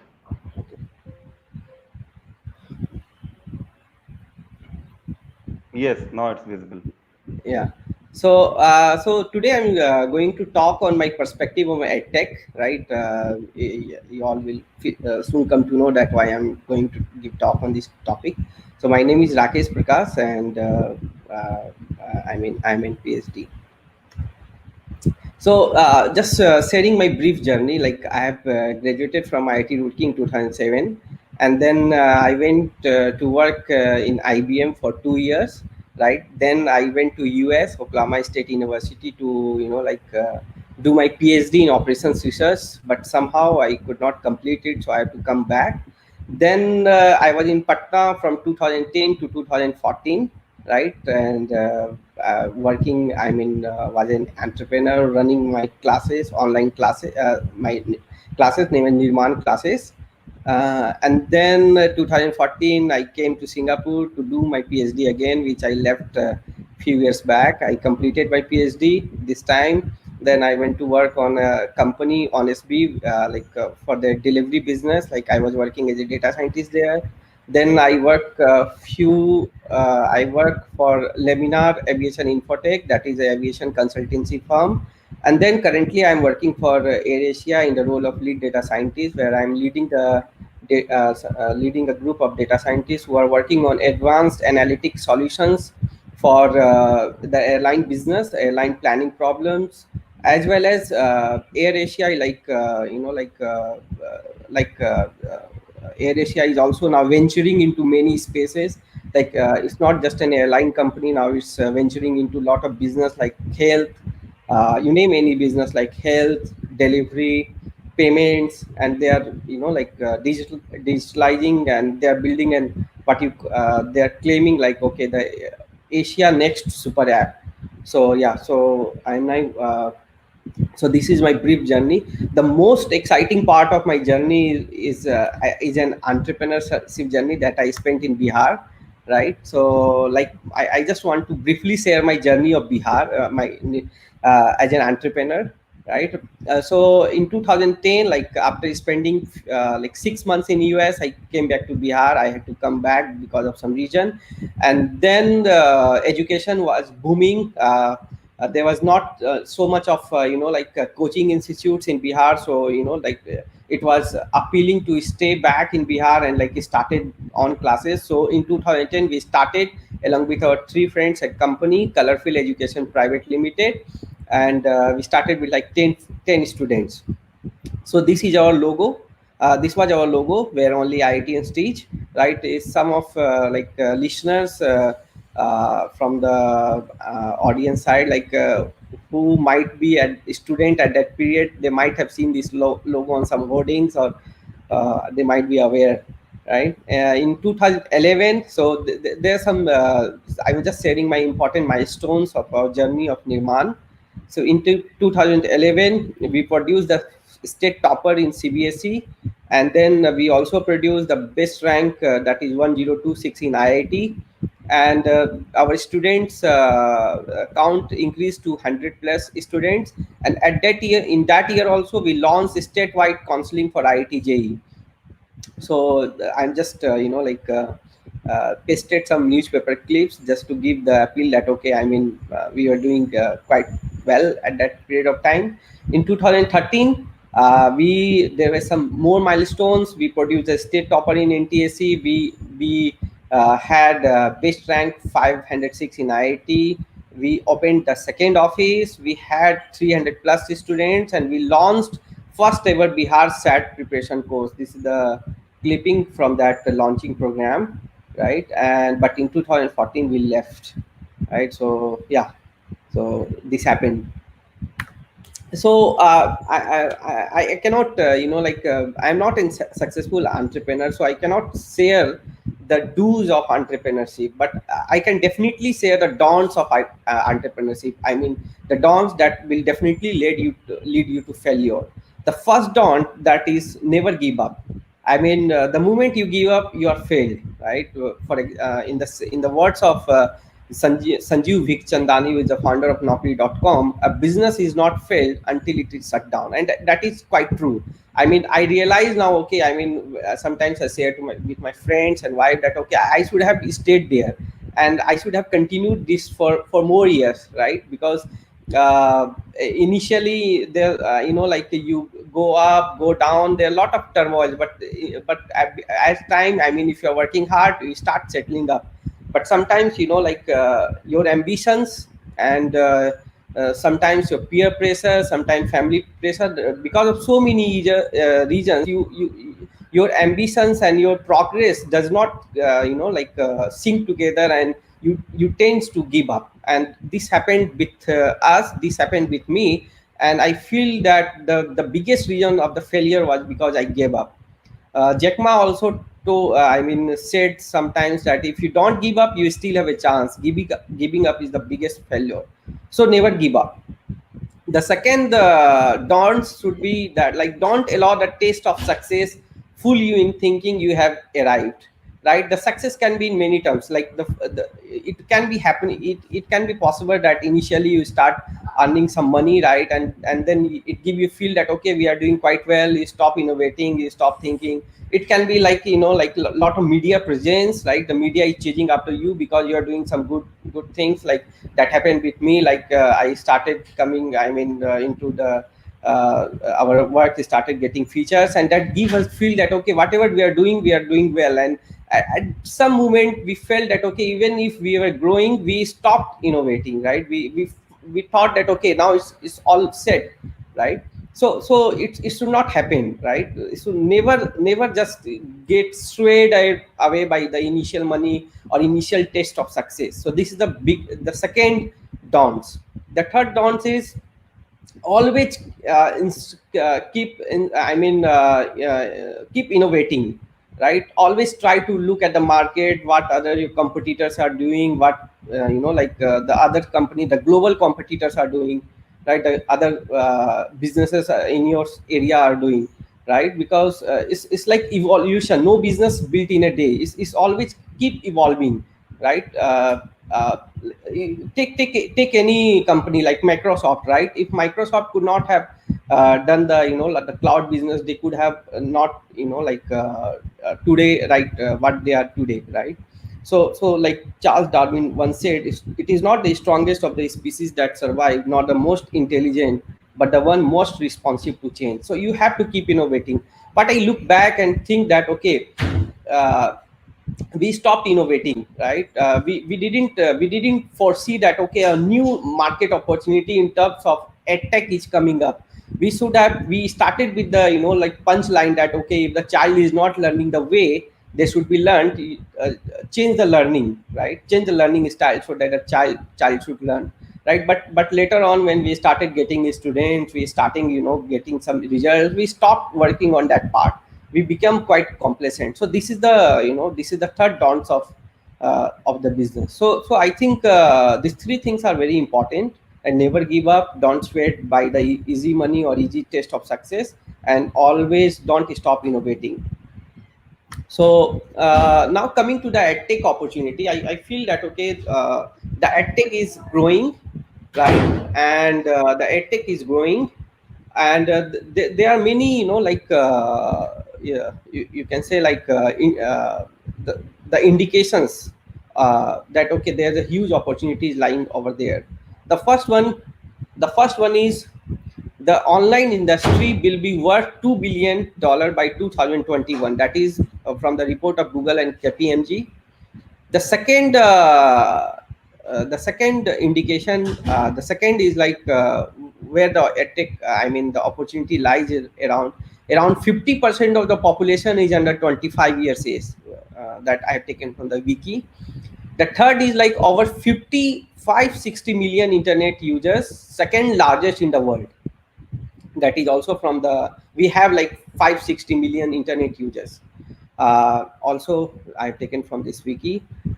And this is the overall picture. But if we look in terms of Bihar, we find that, okay, there are more enablers of the edtech in Bihar. The first enabler is Bihari makes a large portion of aspirants for any exam, be it IIT, be IAS, or take any medical exam, anything. Like you go to Kota, you go to Delhi, Mukherjee Nagar, you go to anywhere, like the people, you will find many aspirants from Bihar. In Patna itself, you will find many aspirants, I mean, Bihari who are preparing, right? So there's a huge market lying over there. The second, which is, I think, recently announced, that about 6 lakhs villages by 2023 in Bihar and 46,000 villages by 2021 will get the high-speed connectivity. It has been recently inaugurated. So, like, now our villages will have the access to the internet, and the huge opportunity lying over there. The third enabler, particularly in the context of Bihar, is like Bihar has 37.3% fewer teachers than it needs in elementary school, and is short of 2,078 teachers. So 278,000 teachers. So there's a huge gap, right? The students need the teacher, they need the learning, but it is not available to them. And the last, I think that, okay, recently published in some reports, that more than 50% of the educated youth lacks employability skill in India. So there's a huge market growing in terms of data science, AI, machine learning, digital space, right? Everybody is digitalizing. You talk about any company like healthcare, tourism, travel, education, payment, every company is going tech, right? Every company is getting digitalized.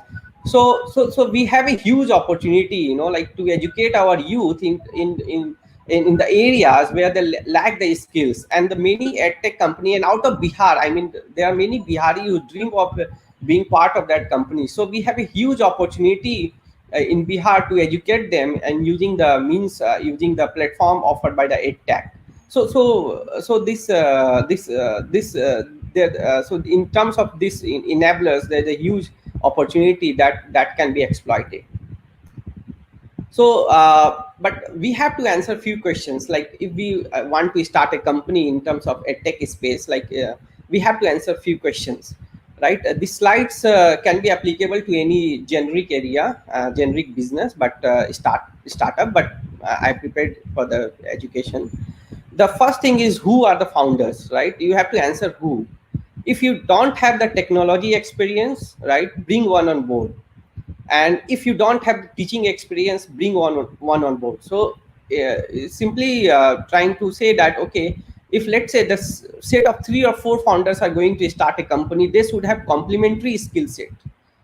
Some should be good in marketing, some should be good in education, and this I am also talking the base of my experience, right? Some should be good on technology, right? So some should be good in business. So if like the 3-4 founders says they have the complementary skill set, the success, achieving success is not too much hard. The second question that should be answered is why we are doing this, why you are doing this. You should ask yourself, among the founders, that do you want to solve a challenging problem, or you're bored out of job and you want to do this, or want to earn money? And all founders should agree that why they are doing this. Like somebody should not just, like some founders say, no, I want to solve a challenging problem, but in the team, the another founder is, okay, he's doing it because he's bored out of job, and someday he can be bored out of this thing and can want to again look for the job, right? And some is very passionate about money, that okay, he need the quick bucks out of if he works, he should have quick bucks, right? So all founders can have different like agenda of doing the business, but but it should not happen. They should share a common goal, that why they are starting this. So this is very important. The common belief among the founders, and this will help in building a trust in the long term. Otherwise, anyone can change their way, right? The third thing is what problem you are trying to solve. Like edtech is a big space, right? In edtech, there can be different kind of offerings. Some can offer the competitive examination, some can offer the school-based learning, some can offer the university, like university courses like MBBS or something. Some can offer the upskill program, like enabling someone in data science, machine learning, some sort of technology, right? So what intractable education problem you are trying to solve? So that should be the answer. You should, like, the blueprint should be prepared. During the course of time, this blueprint can change, that changes can happen, but initially it should be straightforward. And you should also answer, are you planning to offer the same courses in different manner, or you are designing a new course? So for example, one can decide to say that, okay, there are a lot of IIT JEE aspirants in Bihar, let's go for and give the education to IIT JEE. But initially you can find like 10-20 students or 50 students who can enroll in your platform, right? But if you are not answering the right kind of questions, but there are many other companies also, like, who are providing the IIT JEE teaching during the online platform, right? So initial you can get like 40-50 students on your platform, but when you try to scale up and you have not answered these questions in the right manner at the beginning, you may fail. You may get a big pushback in terms of, okay, it can become the showstopper. So you should always answer the questions that, okay, are you planning to offer the same courses in different manner, or what is the actual problem you are trying to solve? In my view, if like a startup, there are many companies like in this space who are very big, and if you are starting something, you should always have this USP in your in your offering, and you should answer these questions at the beginning in a very good way, right? And remember one thing also, don't try to offer everything for everyone at the beginning. It happens for many companies. Like, I remember the company story like Vedantu, right? They started with they felt the opportunity in the edtech space. They came and they started like program for anyone, right? Everyone. Like, they started offering in K-12, they started offering in medical, IIT, and everything they started doing at once. And later on, they found that, okay, this idea is not kicking up, and the investors are pulling back the money, and the business is not going up well. So they change it. It also happened with the company. I just forgetting the name. Like, okay, so the best advice that they took in order to grow fast is that, okay, they stopped offering everyone to everyone, and they worked on a niche product to first build their network and goodwill, right? The fourth questions that should be answered is where you are starting. So you have to do your initial market research, right? You have to do your initial market research in a very comprehensive manner, from where you are starting, right? And who will be your set of customers, how much your pricing should be, right? And initially when you are starting, as a founders, you should knock the customer door yourself at the beginning. This is very important thing. It will, it will develop the sense of belongingness more to your company and to your product, right? And finally, the support. So you should answer these questions that you should find the question answer of this question, that do you have sufficient support at the beginning to get the show going? Be very clear about the finances. It should not bog you down, right? Finances should not become a hurdle, and neither carry away you, right? It's very important. Like, you should decide your break even. You should decide that, okay, I mean, this much time we need to take to develop our product and market, right? And this much customer base we need to support ourselves. So this answer should be very clear, and this should be this question, these answers will help you in making your blueprint and keep you going, right? So there are many challenges for the edtech markets, right? I'm just quoting the few, media reports here.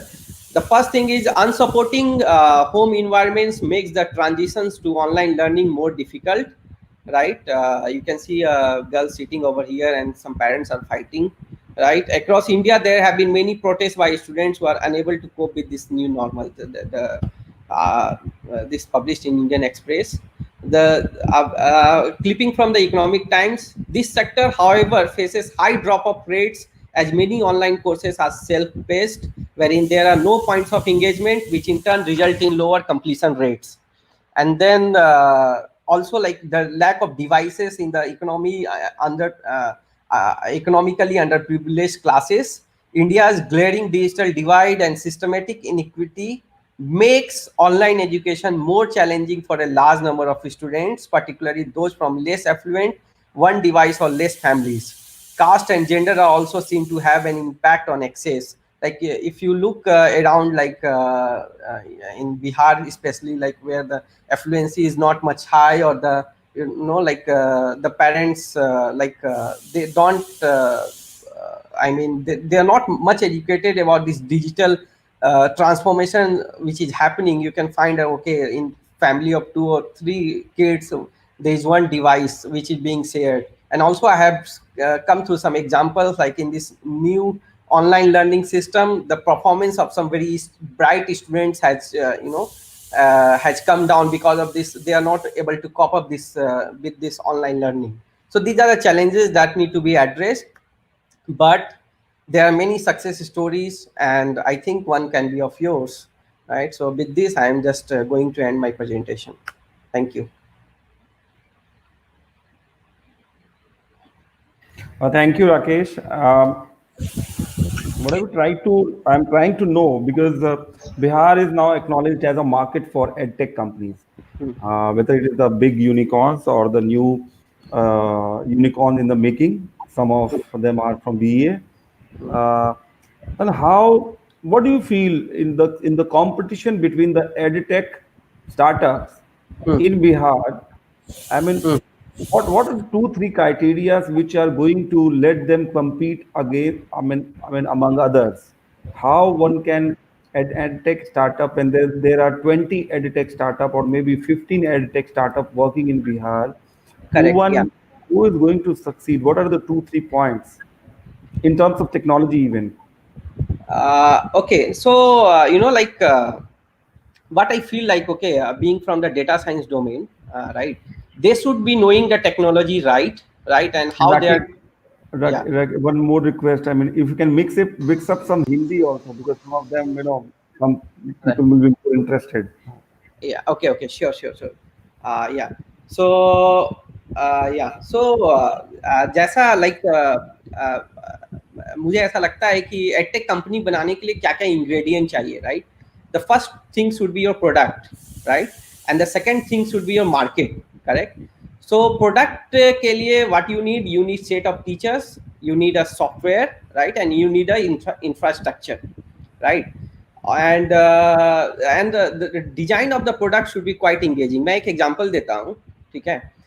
There is a very famous edtech platform that is Coursera, and there is a person, there is a professor called Andrew Ng, जो कि Coursera में professor हैं, machine learning पढ़ाते हैं वहाँ पे. And Andrew Ng, he is the father of machine learning, one of the modern founder of machine learning also. उनका Stanford university में भी लेक्चर्स होता है. So अगर आप देखिएगा स्टैनफोर्ड, आप यूट्यूब पे जाकर के स्टैनफोर्ड यूनिवर्सिटी का लेक्चर देखिए एंड्रू एंग का, तो आप देखिएगा कि it will just bounce off your head, मतलब इतना कॉम्प्लिकेटेड लेक्चर्स है. But when you will come to Coursera और उनका मशीन लर्निंग का कोर्स देखिए, तो it's like like tomato sauce, like Chetan Bhagat का नॉवेल की तरह है कि एकदम आराम से धीरे धीरे करके आप उसको बहुत आराम से एंजॉय कर सकते हैं, समझ सकते हैं, right? And no wonders that course is the biggest hit. So how you are designing your course, like जैसे ऑनलाइन मार्केट में दो तरह के कोर्सेस आप ऑफर कर सकते हैं. One can be the online and one can be the self based, right? Online course में इंगेजमेंट का थोड़ा सा प्रॉब्लम ज़्यादा नहीं है, स्टूडेंट इंगेजमेंट का, लेकिन सेल्फ बेस्ड कोर्सेज में स्टूडेंट इंगेजमेंट का बहुत बड़ा प्रॉब्लम है. तो आप कैसे अपने प्रोडक्ट को डिजाइन कर रहे हैं, keeping in mind that what kind of channel that आप अपने प्रोडक्ट को ऑफर करना चाहते हैं, that is very important, right? आप कैसे आप स्टूडेंट्स के लाइक आप कॉन्स्टेंटली स्टूडेंट को चैलेंज भी करते हैं और कैसे कॉन्स्टेंटली स्टूडेंट को इंगेज भी करते हैं. तो ये एक बहुत इंपॉर्टेंट क्राइटेरिया होना चाहिए आपके प्रोडक्ट डिजाइन का. Second, infrastructure. आप अपने आप अपना जो अभी जो क्लासरूम आप जो आपका जो ऑफरिंग होगा वो कहाँ पे होगा? एक तो ऑनलाइन हो गया, ऐसे जैसे मतलब कि you don't need any cloud. आप एक सेशन स्केड्यूल करते हैं, जैसे 11 से 12 बजे के बीच में संडे को एक क्लास होगा, ठीक है? दूसरा एक हो गया सेल्फ पेस, जहाँ पे आप लेक्चर्स बनाते हैं, ट्यूटोरियल्स बनाते हैं, आप क्विजेस बनाते हैं और फिर उसको जाकर के स्टोर करते हैं, that is on cloud. So आपको the technology should have very good knowledge of this cloud, because अगर उनका knowledge उतना अच्छा नहीं होगा, then they can incur a very huge amount of cost in using that infrastructure, और फिर उनको उस तरह का प्रॉब्लम हो सकता है. उसको उस तरह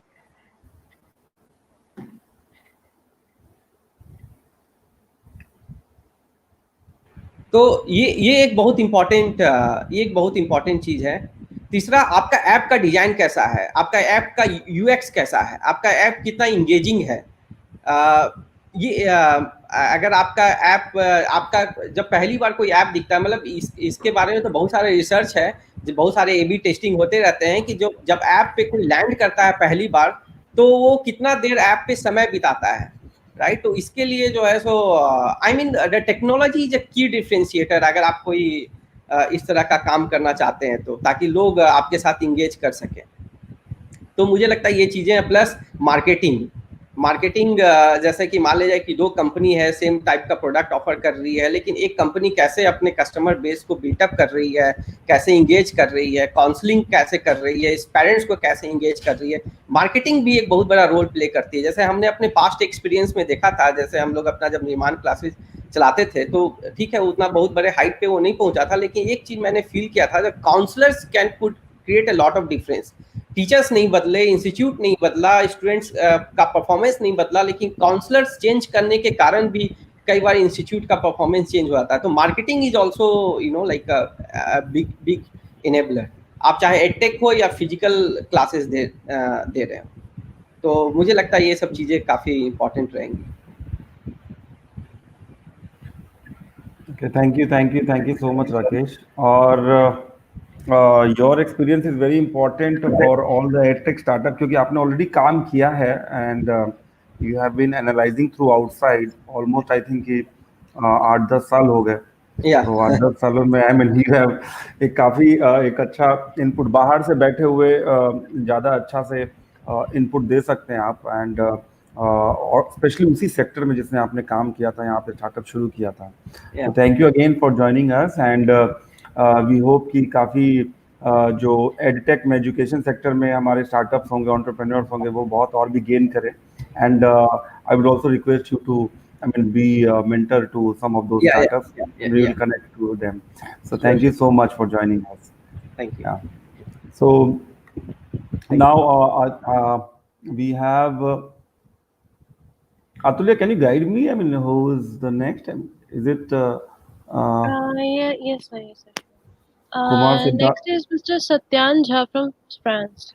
Mr. Satyan Jha, because maybe he would be a bit late because it's 8 a.m. there. So can we have Dr. Kumar Siddharth Singh?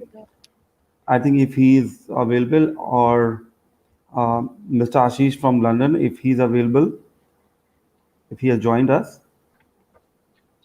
I'm here. Oh, I'm Ashish from London. okay. So we have both of them here. So we can have Mr. Ashish from London.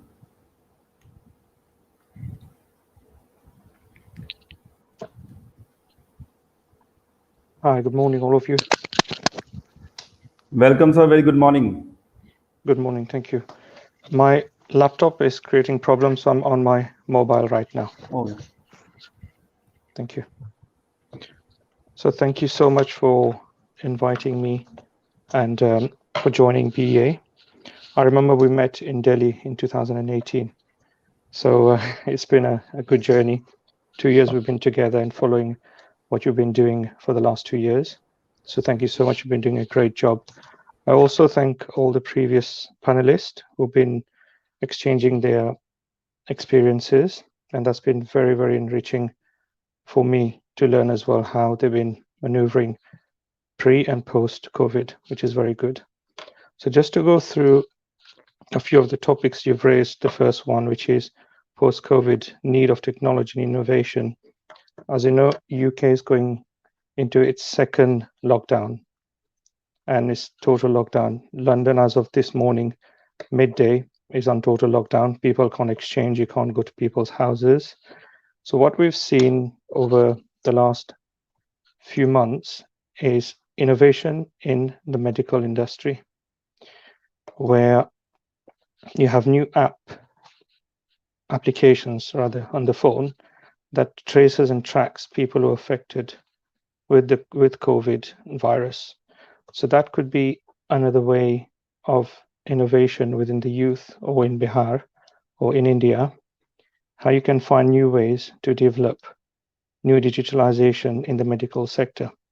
So that could open new ways of how people in Bihar can help the economy and help health of elderly and the young in the economy. Now, the other changes we've seen also in the medical sector is that doctors are doing video consultation. I think this would be the same in Bihar, India, and we have a lot of phone consultation as well. So the way we look at the world nowadays is completely changed, and everything is now moving into digital and digitalization. And I think other ways to help need of technology and innovation, I think EOD would have it in Bihar. But if you could expand on intellectual property and patents right and laws within Bihar, that will help entrepreneurs have new experiences and ensure that their own inventions and ideas are protected. So these are things that you should work on. For example, in the UK, the IP, intellectual property and patents are really, really highly regulated, and it's illegal to copy other people's ideas. So these are things that you should take or put attention or focus on. Now, the second topic is about women empowerment through entrepreneurship. I think education starts at home, and educating our women from a very young age is very, very important. And I'd say, take myself as an example, from Mauritius, small island, great-grandparents from Bihar, and I'm today, hopefully, sitting here in London and talking to you. So it wouldn't have been possible if education wasn't part of my day-to-day life. So the best thing to do is to start educating people and ensure they get education from a very young age, and also help them develop their own professional skills. What do they want to be? Do they want to be a doctor? Do they want to be a lawyer? Do you want to be an engineer, an IT engineer? They need to learn from a very young age who they want to be and what they want to be. And that will help them pursue their targets and also their goals in life going forward. So this is key, and parents have to be engaged. Now, how do you engage parents? There are a lot of rural and villages in India, so not everyone is ready to help their daughters or their sisters to gain education, which is completely fine. Then they should find other ways. If education is not a way, what jobs are there that requires less education and for them to still excel? We've seen a lot of people with very little education background, but they have achieved the highest point in their life. So there should be help, like one of our previous panelists said, I think Mrs. Purushottam and Mr. Lochan, you should find vocational education, or you can get, like in Mauritius, there are women centers. So if you can have these in villages and have women have their own consultation with professionals and consultants, that could help them develop their own skills in their life going forward. Now, the economy aftermath of the COVID, I've just said UK is going into its second lockdown as of this morning, and life is completely changed. And now economy is suffering a lot, but government is injecting a lot of financial support to people in the UK, businesses especially, because about 5 million businesses are affected in the UK. Now, how can the local government help in terms of financial packages or in terms of helping people is key in nowadays economy. And how do you diversify? I think what we've seen a boom in the IT sector here in the UK. For example, if you look into e-commerce, the business of e-commerce has quadrupled in the UK since COVID, and a lot of opportunities have opened in terms of yes, so IT skills have literally grown here, and demand has increased. Virtualization of a lot of industries have happened. So these are new opportunities being created with the aftermath of COVID. Now, possible solutions, opportunities, strategies for stakeholders, including government of Bihar. I think there are a lot to be learned between countries. So if you can exchange, I think you have relationship with many other countries around the world. So if you could create a body that can exchange all the learnings from COVID and post-COVID, and have a panel that can help you on a day-to-day basis, like advisory, that would help Bihar a lot. Now, I think the fifth point is about emerging businesses, trends for Bihar. I think I just heard the previous panelists talking about edutech. I think that's very, very important. If you can get his help and advice on how virtual courses for youth and women from home can be started or excel to the next level, then please do so. And that will obviously open new opportunities and business opportunities for everyone.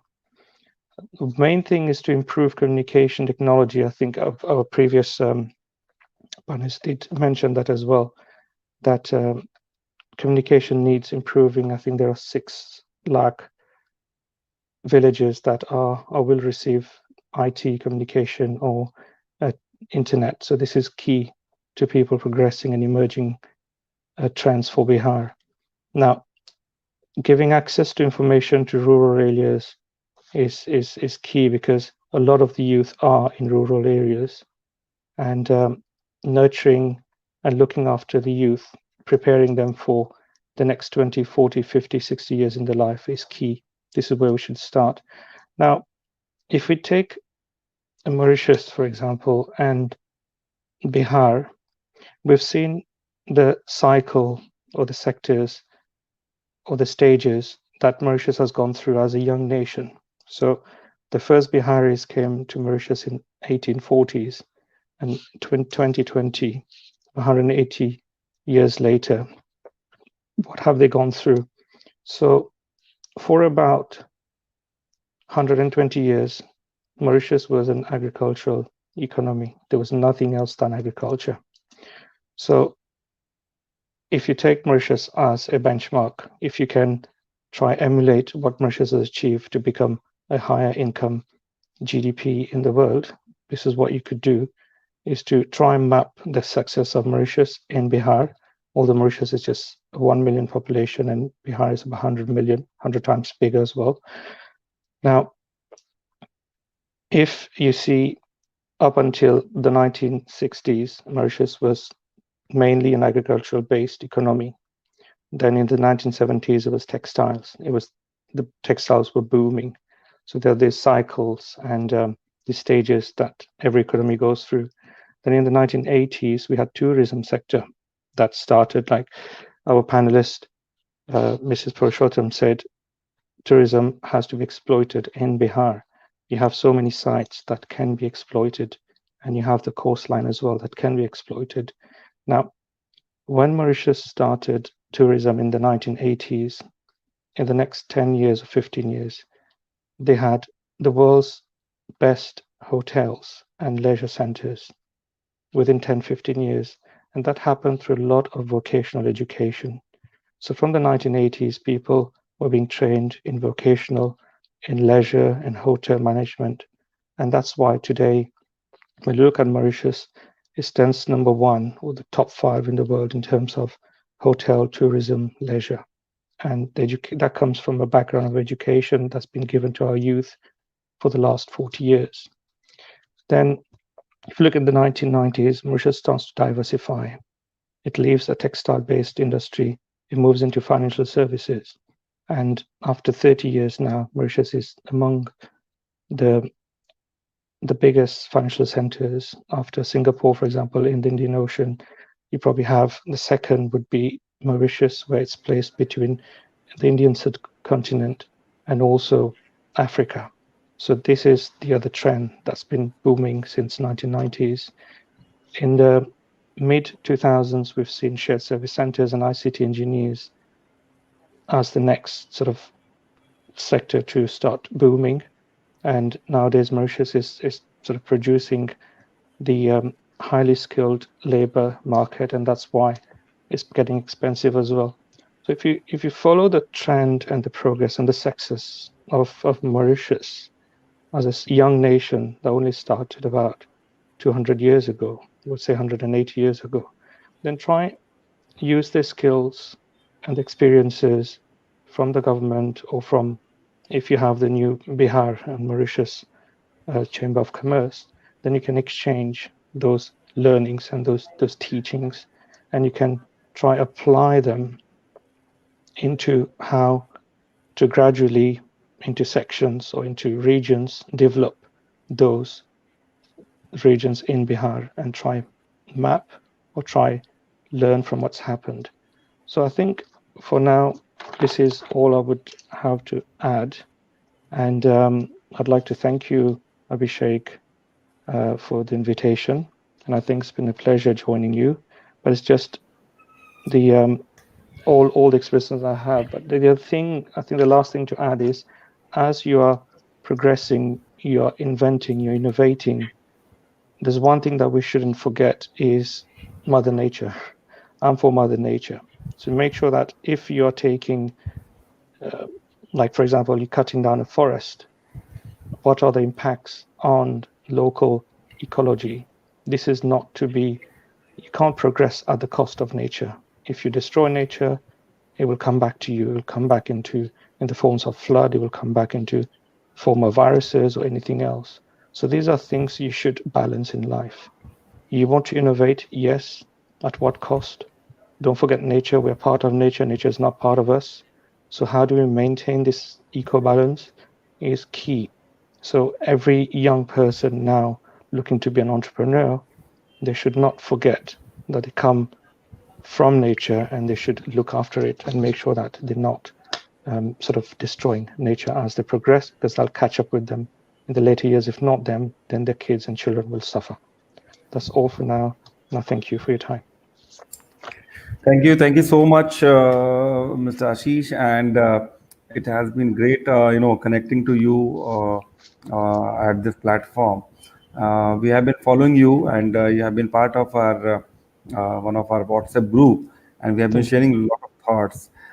Some initiatives I would just like to, put your notice to that happened from government of Bihar, that Bihar government has already taken initiatives like to save water and for water conservation, to track the water input and output. So through IoT device, so the districts were given different funds, and then different companies have taken this, the IoT, to provide the IoT device to track the total amount of water, output from a particular district, and then what is the usage, the utility.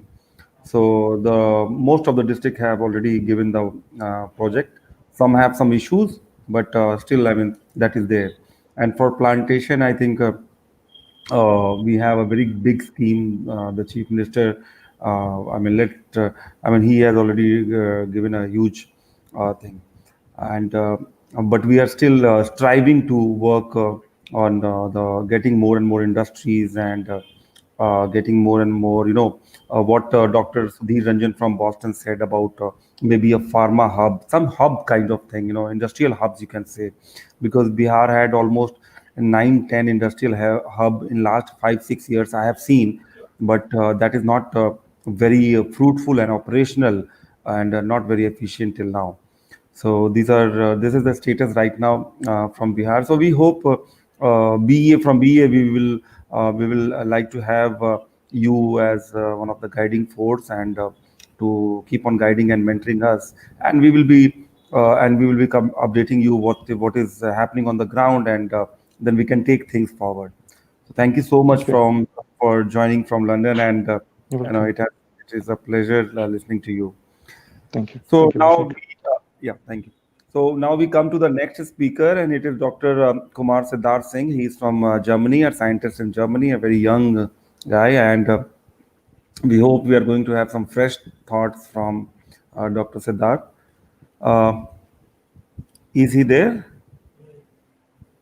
Yes, can you hear me? Yes, yes, yes. Yeah, I don't know, my camera keeps getting off for some reason, but I think I can. You can hear me well, right? Okay. Okay, so maybe I shall start. So there are a lot of topics: need for technology, women entrepreneurship, economy aftermath, and possible solutions. Of course, Bihar-specific issues also. I'm not an expert in all of these. I'm basically I'm a scientist in biotechnology, and I work in developing new drugs using proteins and recombinant proteins. And it's very nice, and I'm very thankful for giving me this platform. And I think BA is doing a great job. I will give my perspective, what we do here in Germany, or how we can, have a look on these topics which we are discussing today. I'm really thankful for the panelists before, and I will be taking a few points from them also. I will first start with what we do in Germany, what is the usual way to work in here. And mostly it goes around, whatever we do, it goes around in precision work, in measuring and making new guidelines and strict adherence to those regulations or rules. And there is a very good work ethic. Basically, all the work ethics and innovations which they put, that makes them more productive. And there is a clear segregation between the work and the personal life. So the work-life balance is also quite maintained here. What I want to tell about this, what could be Bihar-specific solutions to our own problem? Or we have a lot of problems, as the panelist already said. And as Dr. Saurav also was mentioning, what steps we can take, like startup infrastructure or risk-taking ideas that could be improved, or the red tape could be simplified. And knowledge sharing is the key to improve it. Although we have, the biggest thing is that we have a very big youth quotient in Bihar, I think one of the highest in India itself.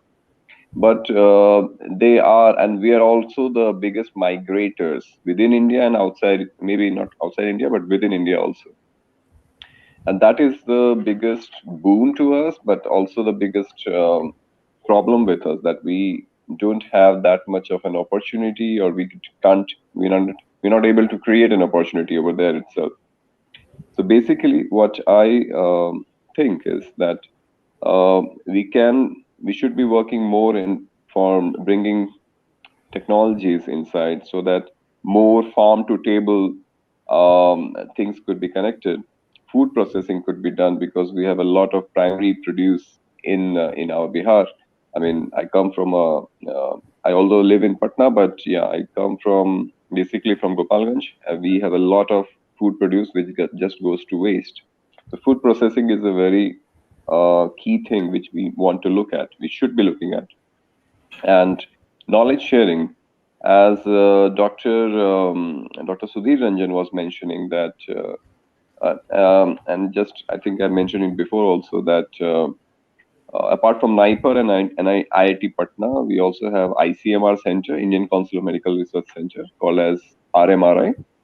And there are a lot of potential, for that. There is already a knowledge base, a very big knowledge base already in Patna and in Bihar. The only thing is that it's very scattered, so you don't have a platform. So knowledge sharing is very important, and more or less we are trying to find ways to connect so that we could improve on that. And be it the pharma sector, more relevant to Dr. Sudhir Ranjan, or as the Smita ma'am was also mentioning, that there was some appropriate approach needs to be done, and experts need to be brought in so as to improve the efficiency. And lastly, I would rather sum it up that basically what we think that to improve, we need to improve the knowledge base. And for that, of course, some government support would be good, fine. But even if it is not there, which is not so much, although there are some strides been made, but knowledge sharing platforms, which you could do even from outside Bihar, outside the country also, but motivation and people to come out as an entrepreneur. Because as a Bihari, we usually are not as entrepreneurial as, let's say, Gujaratis or Marwadis. And somehow it's a different mindset we have. But now I think with a lot of support from BEA and many such initiatives, and I can see many panelists talking about that, there's so much of them connected. I think this should change. Motivation is really the key to make this knowledge base. Thank you, and it's very nice connecting with everyone and hearing everyone. It's really nice. And thank you, BA, for this opportunity. And I hope many great achievements are ahead. Good luck. Thank you so much, Dr. Siddharth. And we hope with the help of from people like you and Dr. Sudhir Ranjan sir, who was from Boston, we can start a pharma hub very soon. I mean, it is one of our dream project to have a pharma hub in Bihar, that Bihar produces its own drug in its own state. Yes, that's very overdue. Yes, it's very overdue. And we have some discussion. I will again come back to Mr. Vivekanand Lochun, and because we have some discussions, we had some questions regarding the Mauritius and Bihar connections that you were talking about in your speech. And sir, again, like there are few, queries that how do you feel where to start from? I mean, how to start this connection and work on building up from that for a very strong, some very strong foundations. Yes, thank you, Mr. Abhishek. Is that we already have a good connection here, Mauritius and Bihar. As I said, we have already got cultural exchanges, but that's not enough, right? But already we can build on that, and we have been discussing for about 1 year now between the brother Manish Brother Ashish and myself, and a few other friends in the group, right, about the setting up of the business chamber and sociocultural association, right?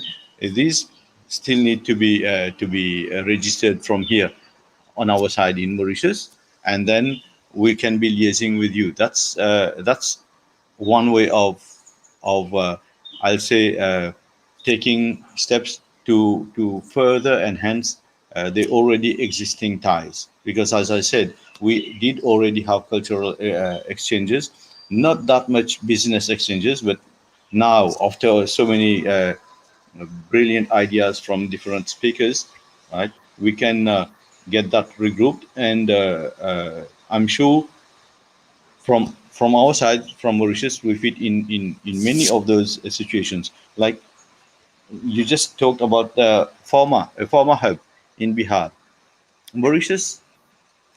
We have the government medical sector, which is basically health is free in Mauritius, but we say free, yet we spend people spend millions on health services, whether in Mauritius or in India or elsewhere, mostly in India. Now, if we have facilities of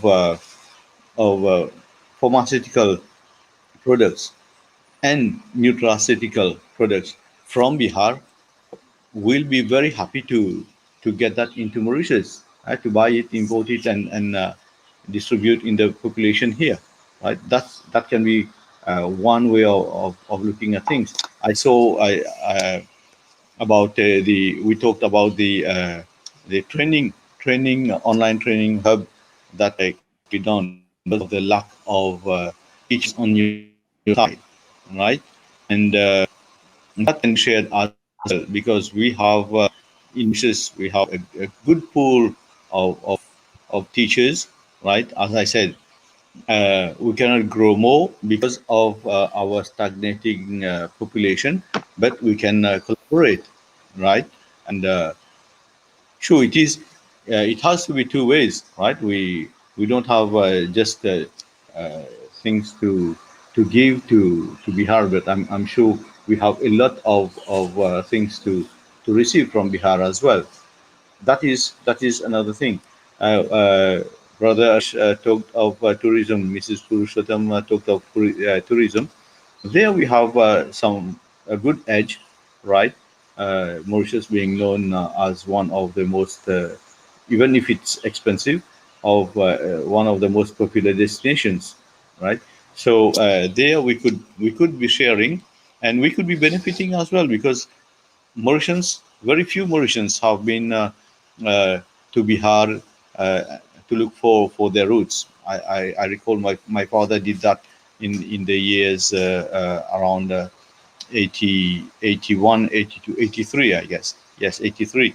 There is Mr. Guru Dutt Chatu, who has even written a book on on our roots in Bihar.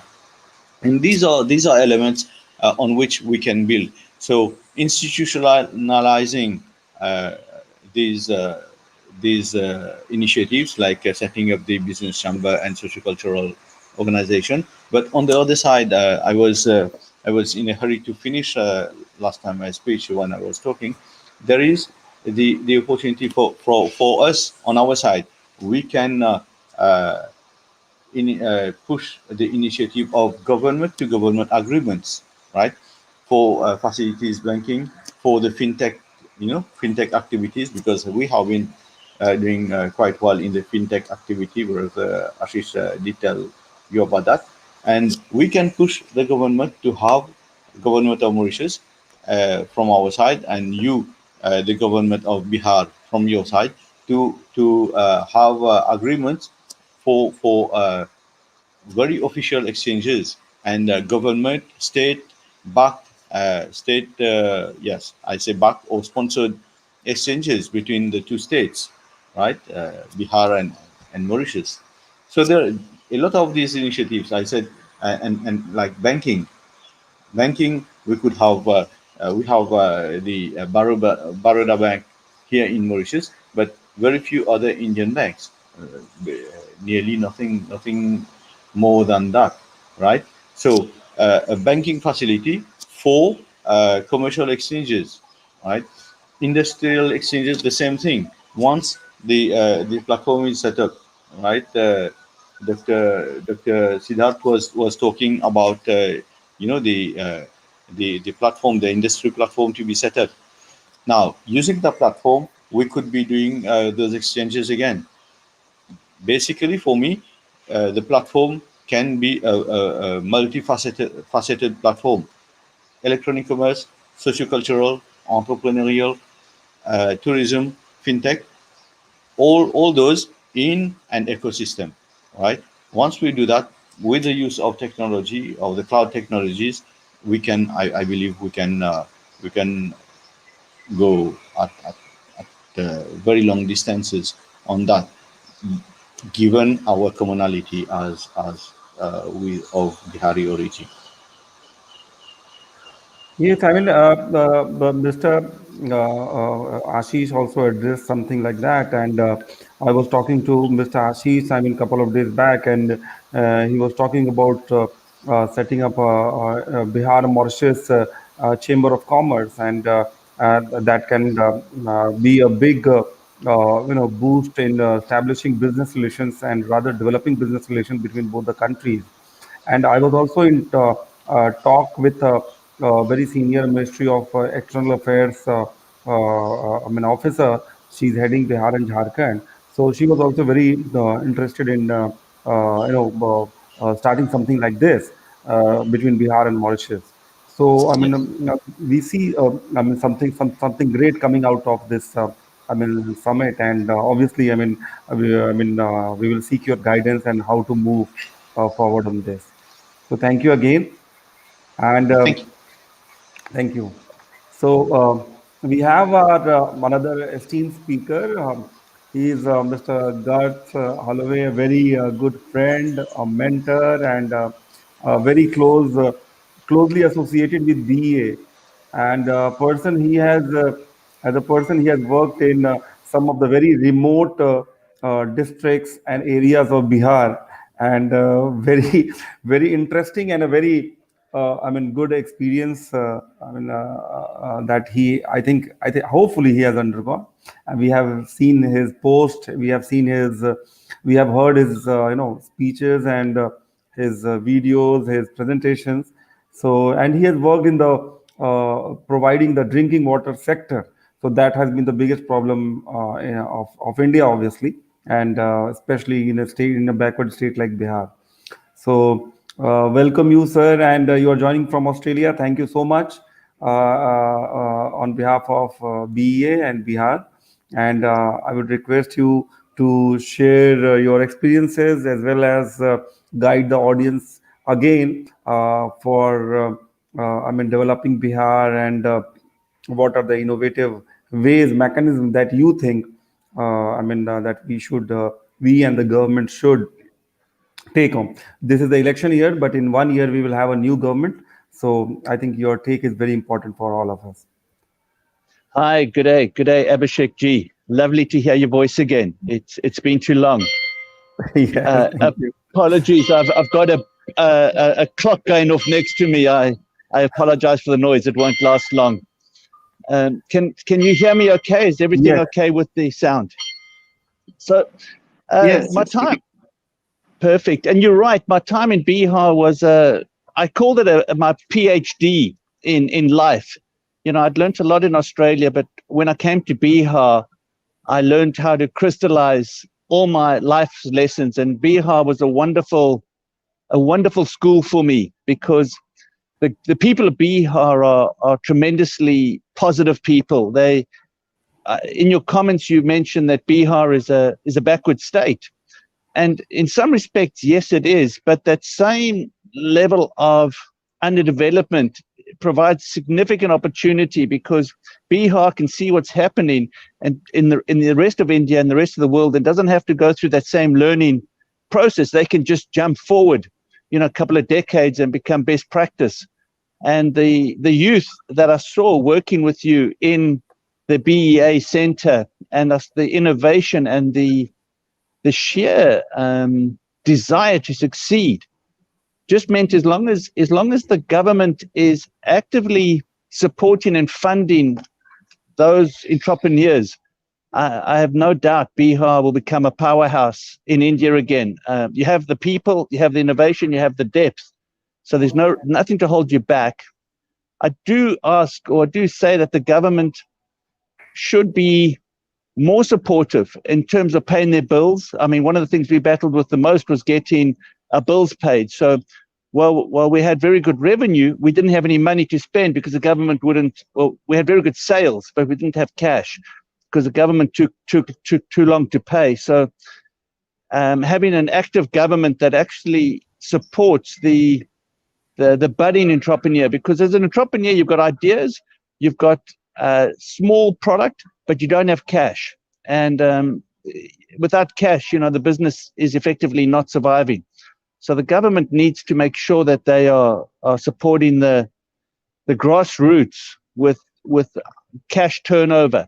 It's not charity, but if they buy something, pay for it, would be my suggestion to the government, because I found that to be one of our greatest hurdles, getting payment from the government. What do you think? Does that make sense to you? My comments? Yes. Yeah, it's and in Australia, when I look at thinking about some of the topics for the conversation here, the lessons that I took from Bihar back to Australia, because as many lessons as I took from Australia to Bihar gave me lessons to come back here. And keep things simple. In Australia, you can make things very complicated because we just do.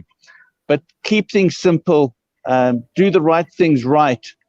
And my new business here in Australia is going very well just because of the schooling that I got in Bihar, the schooling of life. And so I'm very pleased for my time in Bihar, for sure. It's can I answer any questions? Does the audience have any questions or anything they'd like to ask that I can help with or comment on? I know. You still. We still have a lot of startups or entrepreneurs coming into this drinking water, and after the current COVID-19 situation, there are more people entering the health. The sector, because the health consciousness has increased. So I think you Yes. agree to that. So what are your thoughts? Especially to the young startup, young companies, what should they keep in mind? 3, 4, 5 things that they should keep in mind in working in this sector. I'll answer it from a young person's company. The thing that they have in their control is the quality of their product. And they don't have control of cash, they don't really have control of the market, but they do have control over the quality of their prototype. And when they prepare a prototype, prepare it well, because that's your credibility. You don't have a track record, you don't have a brand, you haven't got lots of sales. So when you meet a prospective customer, be it the government or a senior person, your entire reputation is based on the quality of your product. So as a young person, make sure that your product is as strong as you can make it. And if that product might be a PowerPoint presentation, but make sure it's bound nicely, the text is nice, the pages are well laid out. So make sure that your product speaks to your quality and your quality speaks to your mindset. And that's where you're going to start as a youngster entrepreneur. And in the health system, you're very fortunate now that Mr. Pratay Amrit has taken over within the government. So he's a very progressive man, and he will listen to good ideas. And again, take him something that he can rely on, that he can trust, and he will listen to you. But in the outside of government, it's a tough sell, but the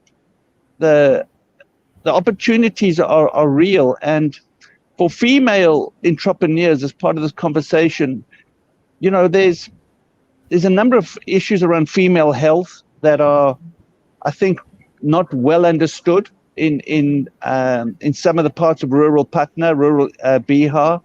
So taking the message and therefore the products and building a supply of really positive female hygiene products, I think is a good market because of the lack of education in that space. And if you bring education and you bring a product together, there's a good chance. And men can't talk about this. Women aren't going to discuss these issues with men. So, that's a super opportunity for the women. And the ladies I spoke to were all mentioning to me there's a absence of education, absence of product, absence of best practice. And so helping them with that, I think, is great for the female entrepreneurs. For all entrepreneurs, the youngsters, it doesn't really matter whether it's health or anything, just quality of product. Because my critique of the young guys in India were that they would do half a job with their product. They wouldn't really finish stuff. So you'd look at it and say, well, can I rely on that? Is that actually going to be a good product? And you couldn't be sure. So if I was buying something as a senior executive, I wouldn't be trusting their product entirely. So build trust with quality. Is make your prototype, your demonstration product the best quality you can. You really can't go past that as your credibility statement with an executive in business, because you have nothing else to rely on as a startup. Did that make sense? Would you agree or disagree with that? So, this perfectly, in line with what we have also experienced, and your experience has been, much more on ground level, especially in working with Bihar and on an innovative technology, and then payment system with the government. So it's terrible, yeah. Yeah. So, but Abhishek, one of the things that did help us get paid was our after sales service. And again, if I had to say where did I see weaknesses in Bihar, was after sales service. People sold you something, but it was difficult to get back up afterwards. And in Innertech Aqua, we worked very hard to have a very good after sales service. So we maintained the mini water plants, we maintained our product. And as a result, the government paid us faster because they said you've done a good job, and they were more open to paying us from within the energy department. The PhD department, not so much. But having good after-sales service builds your reputation. You've made your reputation by taking a quality product. You've cemented your reputation by doing what you said you were going to do, as opposed to after the sale forgetting about it. So, be true to yourself and be true to your word, and the money will come. The business will come. There's no shortcuts, but integrity is everything. When you don't have a brand, you don't have track record, you really have integrity, and you've got to make sure you look after it. Very strong message to a young entrepreneur starting up. Make sure you have your integrity, integrity of product, integrity of character. Yes. That's a big thing, and especially in building the customers and the retention of the customers, as you said. So thank you, such a beautiful insight. We will keep on troubling you, getting your times and your experiences again and again, and maybe you would be having fresh solutions to all those problems that we face in Bihar, and that we can suggest to the new government and to our own community, to our association members. So thank you again. I would be delighted. Thank you again. Abhishek, thank you. Thank you so much for the opportunity to talk to your audience. Thank you, Abhishek. Thank you. Dhanyavad. Thank you. Bye-bye.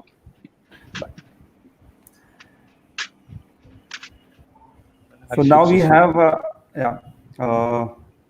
Mr. Sashi Mohan from Entrepreneur Association of India. Sashi जी, आप कुछ कहना चाहेंगे?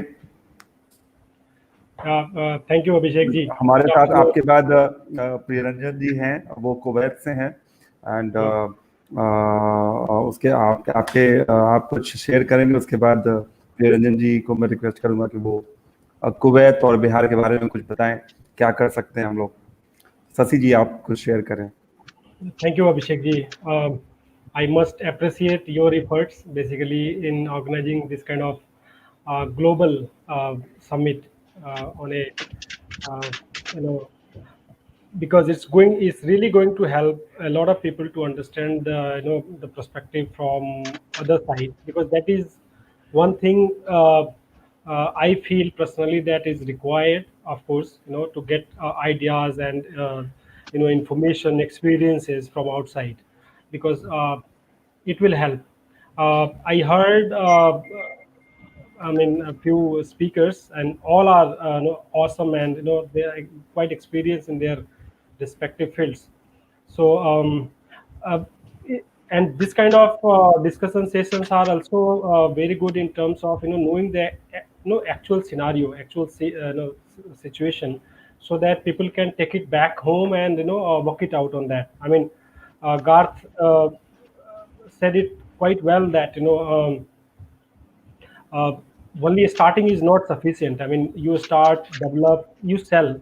Then the most important thing is after sales services. So I know your company, your business must be there to serve your customers, even because that is the requirement. And of course, I heard also the speakers from Mauritius and other countries. They were saying, of course, the government participation. That it is one thing that is definitely very important for growth of any state, and especially the implementing large projects. Of course, we do agree, but same time, it's my personal view that those things are not under control of any entrepreneur as such, or any organization. Organizations can only work as a pressure groups, and try to push their interest to the governments. But more or less those things, that government part things are not very much under control. So one also need to understand the actual situation and focus whatever they have. So as we know that we have ample resources, talent, ideas, everything is there. So my take is that wherever you are and whatever you are doing, you just listen this kind of discussions, be positive, and uh, push up your case. I mean, it's working, and it's not any business is not confined or limited to one particular state or particular locality.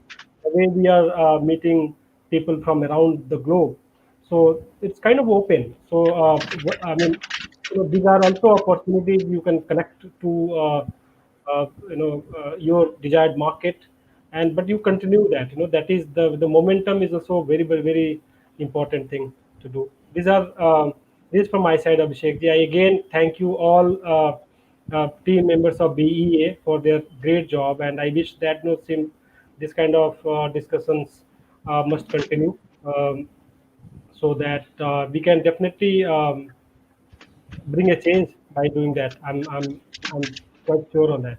Thank you, Abhishek ji. Thank you, thank you. So now I will request प्रिय रंजन जी, जो कि Kuwait से हैं और I think Bihar में जहानाबाद से हैं, और हम लोग के पैटर्न मेंबर भी हैं, और आज उनकी कुछ अचानक व्यस्तता आ गई थी, फिर भी मैंने बोला कि थोड़ी देर के लिए आप आए, एंड बिकॉज कुवैत से बिहार को बहुत चीज मिलता है. बिहार के काफी लोग हैं जो कुवैत में हैं, और मिनिस्ट्री ऑफ एक्सटर्नल अफेयर्स में गया था तो उन्होंने वो बता रहे थे कि शायद हमारे गोपालगंज और सिवान से ही पूरे इंडिया में सबसे ज्यादा, मतलब ये दोनों डिस्ट्रिक्ट से हैं कुवैत में ऑफिशियली. तो so I will request you rather to आप शेयर करें अपने थॉट्स को. थैंक यू अभिषेक.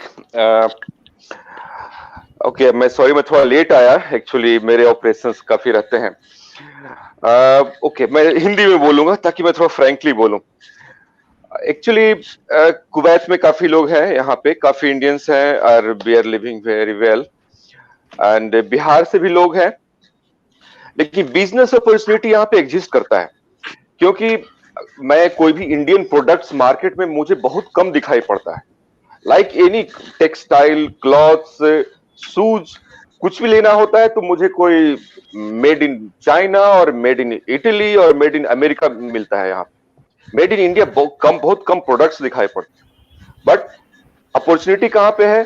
अगर मैं made in other countries like China and all products यहाँ पे खरीदता हूँ तो क्वालिटी से कंप्रोमाइज करना पड़ता है, I am paying lot of price also. अगर मेड इन इटली लेता हूँ तो I am paying huge price, जबकि सेम क्वालिटी का प्रोडक्ट्स, बहुत बढ़िया एक मीडियम रेंज का प्रोडक्ट्स इंडिया में एग्जिस्ट करता है, लेकिन और अच्छे प्राइस में मिडिल ईस्ट में वो नहीं आ रहा है। वो क्या रीजन है उसका मुझ शायद उतना रिसर्च मैं नहीं कर पाया हूं। तो यहाँ पे एक अच्छा अपॉर्चुनिटी है जो कि हम फील कर सकते हैं। अब मैन्युफैक्चरिंग किधर से होगा, बिहार में हम उसको कैसे बढ़ा सकते हैं मैन्युफैक्चरिंग, बट एक्सपोर्ट अपॉर्चुनिटी यहाँ पे है। और कुवैत अच्छा है, गुड कंफर्टेबल फॉर इंडियंस। यहाँ पे इंडियंस को लोग लाइक करते हैं, we have a good reputation over here. So काफी जो लोकल पॉपुलेशन है कुवैती वगैरह हैं वो इंडिया से अच्छे बिजनेस रिलेशनशिप रखते हैं, and they want some product from India to come here and they want to sell it in Kuwait. But शायद क्यों नहीं हो रहा है, क्या प्रोडक्ट की कमी है मुझे नहीं पता, मालूम नहीं है। That is one point. And Bihar में कैसे मैन्युफैक्चरिंग स्टार्ट कर सकते हैं, शायद मेरे हिसाब से यार मैन्युफैक्चरिंग तो स्टार्ट करना पड़ेगा। सिर्फ सर्विस सेक्टर से हम कितना आगे जा सकते हैं? सर्विस सेक्टर के लिए फिर मुझे अदर स्टेट्स और अदर कंट्री ही जाना पड़ता है। तो शायद अभिषेक जी उस पर काम कर रहे हैं काफी, आई नो। थोड़ा और ज्यादा अगर फोकस्ड वे में करें, आइडेंटिफाई करें पर्टिकुलर अपॉर्चुनिटीज को एंड पर्टिकुलर डूअर्स जो है, और दोनों को मैच कराएं तो शायद हम कुछ और ज्यादा अच्छा से डेवलप कर सकते हैं। But certainly we can do, this is what I believe. ऐसे भी एक्चुअली मैं थोड़ा बोलना चाहता हूँ। कुवैत के साथ है, इंडिया काफ़ी इंपोर्ट करता है। आई थिंक कुवैत के मार्केट में इंडिया उनके यहाँ से सेकंड लार्जेस्ट एक्सपोर्टिंग कंट्री है। इंडिया साइड से ट्रेड यहाँ से एक्सपोर्ट वहाँ पे क्यों नहीं हो पाता है? I think the other middle east countries आप काफ़ी देख सकते हैं। थोड़ा सा शायद लीगल और पॉलिसी बेस्ड का प्रॉब्लम भी है कुवैत साइड में, बिकॉज मिडिल ईस्ट के दूसरे यूएई, कतर या बहरीन, ओमान, इन सब जगहों पे तो मेरे ख्याल से इस साइड से काफ़ी जाता है। कुवैत के साथ है कि वहाँ से काफ़ी कुछ आता है, oil and other petroleum products. So I think this is good आपने बताया, तो इस पे कुछ काम कर सकते हैं Abhishek ji. I mean we can do some R&D। Since you are already there, maybe it will also be an advantage. Sure. Whatever information I can get, I can share. Thank you, sir. और thank you for joining from Kuwait and sharing your idea. और एक चीज और के लिए आपसे हम लोगों की जरूरत पड़ेगी, क्योंकि यहाँ से जो वही MEA जो मिनिस्ट्री ऑफ एक्सटर्नल अफेयर्स में हम लोग की बात हुई थी, तो वो स्किल्ड लेबर और किस तरह के स्किल्स के वो लोग स्किल सेट कुछ बना रहे थे। एंड मे बी अगर पेट्रोलियम या ऑयल एंड गैस सेक्टर में जिस टाइप के स्किल्स की रिक्वायरमेंट है, बिहार में उस टाइप की कम शायद स्किल सेंटर्स हों, तो हमारे ITI या जो भी एग्जिस्टिंग सेंटर्स या न्यू सेंटर्स शुरू किए जाएं। और बिहार में फर्स्ट टाइम ऐसा हो रहा है कि प्रोटेक्टर ऑफ जो इमिग्रेंट्स हैं, जो कि मिनिस्ट्री ऑफ एक्सटर्नल अफेयर्स की यहाँ की हेड होती हैं स्टेट की, तो वो काफ़ी इनिशिएटिव ले रही हैं ताकि बिहार में यहीं पे जो बाहर जाते हैं, स्पेशली जो कुवैत जा रहे हैं, GCC कंट्रीज में जा रहे हैं, उनको यहाँ से मेडिकल सर्टिफिकेट मिल जाए, यहीं पे उसके ट्रेनिंग के सेंटर्स बन जाए, यहीं पे उनके रिक्रूटमेंट और उनके वीज़ा और प्रोसेसिंग सब कुछ का यहाँ पे बने। तो BA को उसमें इन्वॉल्व करने की वो लोग बहुत कोशिश कर रहे हैं, और हम लोग भी उसमें लगे हुए हैं जो भी डॉक्यूमेंटेशन पूरा करने में। तो वहाँ भी कुवैत के लिए आपको बहुत ज़्यादा I mean inputs and guidance support की ज़रूरत पड़ेगी। तो I mean we will request for that also. So thank you again sir. And हाँ, आप कुछ कह रहे थे? वो यहाँ पे वैकेंसीज आते हैं लाइक वेल्डर्स, काफी वेल्डर्स की जरूरत पड़ती है यहाँ पे, लेकिन बिहार से वेल्डर्स को मैंने देखा नहीं personally. I have not met any welder who is from Bihar, but ज्यादातर लोग केरला से, उनका बहुत इजी रूट बना हुआ है केरला से मिडिल ईस्ट आने का, वो बिहारियों के साथ नहीं है। बहुत ही सिंपल मैकेनिक है, बिल्डर्स है, ड्राइवर्स है, इन लोगों की काफी जरूरत है यहाँ पे, और अब अक्सर वैकेंसी आते रहती है। मैं अगर ऐसा कोई भी वैकेंसी मैं ढूंढता हूँ, इस टाइप का मुझे लिस्ट मिलेगा किस टाइप का जॉब प्रोफाइल ये लोग ढूंढते हैं अक्सर, I will share with you. Yes, sir. That will be great. I would like to one thing ask with Mr. Ranjan sir. Thank you. Sir, जैसा Sure. आप hello sir, I'm audible to you? Ranjan Yes, sir, sure. Yeah. जैसा कि आपने बताया कि जैसा वहाँ पे आप कुवैत में रहते हो और आप देखते हैं कि केरला से बहुत सारे लोग वहाँ जाते हैं और वहाँ पे मल्टीपल स्किल्स लेबर वहाँ पे पहुँचते हैं केरला से. तो ये मैंने भी ऑब्जर्व किया है in between our duration to the Gulf countries कि हमारे जो स्किल लेबर है वो अधिकतर केरला से जाते हैं और दे इवन उनको लोग पे भी मिलता है तो भी वो सर्वाइव करते हैं वहाँ पे. बट हमारे इस साइड से बिहार के साइड से बहुत कम लोग वहाँ माइग्रेट हुए हैं, जबकि हमारे यहाँ स्किल लेबर है सिमिलर सेम वे में यहाँ पे और बहुत सारे स्किल लेबर हैं जिनका लिस्टेड बाकी है जो अभी भी ये हम लोग कर रहे हैं. आफ्टर लिस्टिंग हम लोग जैसा कि अभिषेक सर ने बताया कि बीई ओवरसीज भी हम लोग फॉर्मेशन की तरफ आगे बढ़ रहे हैं. तो जैसे ही हमारा ये फॉर्मेशन हो जाता है तो हम लोग लॉट ऑफ माइग्रेंट्स को हम लोग यहाँ से हेल्प करेंगे स्किल लेबर को कुवैत जाने के लिए और GCC country Other Middle East. Yes, right. Yes, other Middle East also. So Yeah. in that Good directions idea. we need your further support also. Sure, boss. I am available anytime. Thank you, sir. Thank you. So I think we had one speaker from in France, Mr. Satyan Jha. I don't know whether he has received the link. So बहुत सारी चीजें मतलब जो निकल के आ रही हैं और सचिन और जैसा शशि जी ने भी बात किया कि कुवैत से जैसे अभी बात हुई जो भी वहाँ पे स्किल लेबर्स की जो भी या सेमी स्किल लेबर्स की जो भी जरूरत है, फिर मॉरिशस से काफी सारे एक चेंबर बनाने की बिहार मॉरिशस चेंबर बनाने की बात हुई, लंदन से यूके से जो बात हुई, या पेरिस से कल पेरिस एम्बेसी से भी कॉल आया था और वहाँ से राधिका सिंह जी ने कॉल किया था कि काफ़ी लोग हैं जो पेरिस से वो हमें गाइड और मेंटर करने में इंटरेस्ट दिखाया है उन्होंने. और अगर वो आज नहीं भी ज्वाइन किए तो I think we should repeat or maybe in couple of months, maybe December, January, we should do it again and which much more effort के साथ. and फिर जो एम्बेसी जहाँ से जोहानिसबर्ग से consulate general Anju Ranjan ma'am थी, पटना की ही है शायद, वो भी ज्वाइन करना चाहती थी. तो उन्होंने बोला कि थोड़ा सा शॉर्ट नोटिस था तो हम लोग प्रिपेयर नहीं कर पाए. बट ये नए कॉन्टैक्ट्स हैं, ये हम लोग इन लोगों से मेल और जब हमने लिखा कि बिहारी डायस्पोरा से और मिनिस्ट्री ऑफ एक्सटर्नल अफेयर्स के हेल्प से और उनके गाइडेंस से हम लोग कनेक्ट करने की कोशिश कर रहे हैं. तो ये बहुत एक बड़ा स्टेप है, इसका रिजल्ट बहुत आगे आएगा. एंड ना ही बीए के मेंबर्स या बिहार के ही, बट बिहार के आसपास के जो नेबरिंग स्टेट्स हैं वहाँ के भी एंटरप्रेन्योर्स को, इनोवेटर्स को या स्टार्टअप्स को ये बहुत एक लिंक, एक नेटवर्क, एक नेक्स्ट लेवल पे ले जा सकता है. तो शशि सर आप क्या कहते हैं? बिकॉज हम लोगों को बहुत सारी चीजें मिली हैं जो कि हम लोगों ने एक्सपेक्ट नहीं किया था. ऐसे कॉन्टैक्ट्स और ऐसे जो हमारा बिहारी डायस्पोरा है जो बाहर है वहाँ के लोगों ने इंटरेस्ट दिखाया है, एम्बेसीज ने इंटरेस्ट दिखाया है. तो हम लोग जिनको जानते थे वो तो एक बात है, बट इस समिट के चलते बहुत सारे नए कॉन्सुलेट्स एंड एम्बेसीज से जो जुड़ रहे हैं लोग. तो आप क्या कहते हैं कि हाउ टू और कैसे हम लोग और बिल्डअप कैसे करें और बॉन्डिंग कैसे मजबूत बनाएं?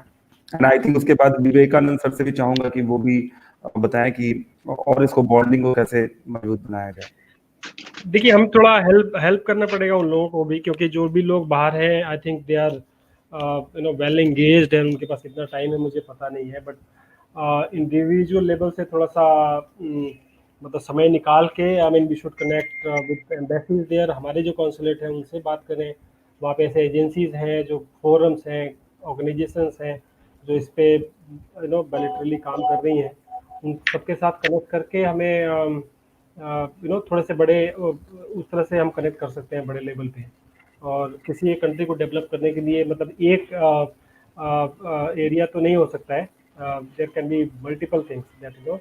तो वो आइडेंटिफाई करके कि हमारे से जैसे मुझे लगा कि कुवैत काफ़ी कनेक्टेड हो सकता है you no in terms of trading, in terms of you know manpower, skilled manpower particularly।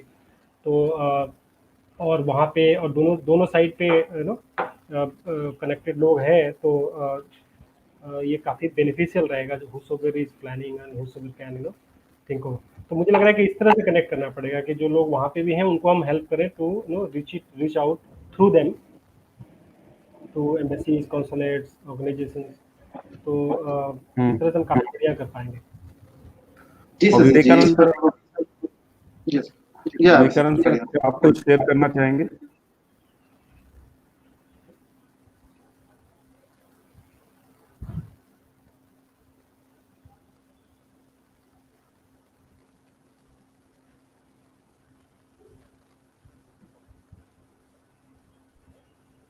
Sir you are muted.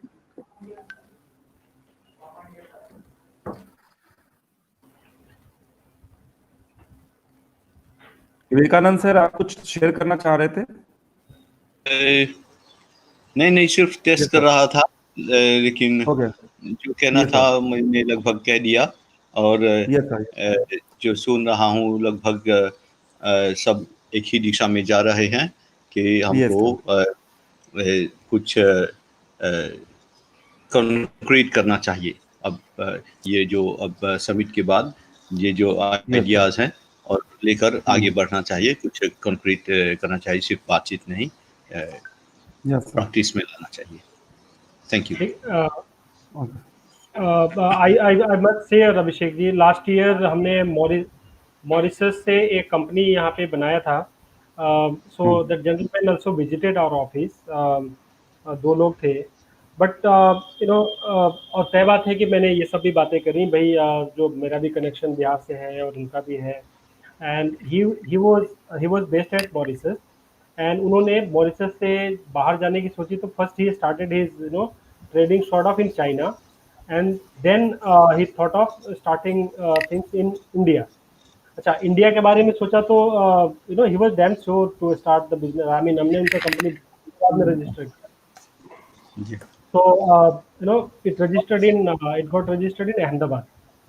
अब सिचुएशन ये है, इसको यू नो हाउ टू वो जो कॉन्फिडेंस है बिल्ड करना, आई थिंक बीए ऑलरेडी कर रहा है, थोड़ा शायद और टाइम लगेगा, you know whosoever is coming, because ultimately we know that you know the numbers and you know consumers and जो इस तरह के प्रोडक्ट्स हैं जो बाहर से आ रहे हैं, उनका जो था मुझे पता है, you know the accessories and other things he was manufacturing in Mauritius and also you know some setup in China, and India में आके करना है तो अब अहमदाबाद में करना है।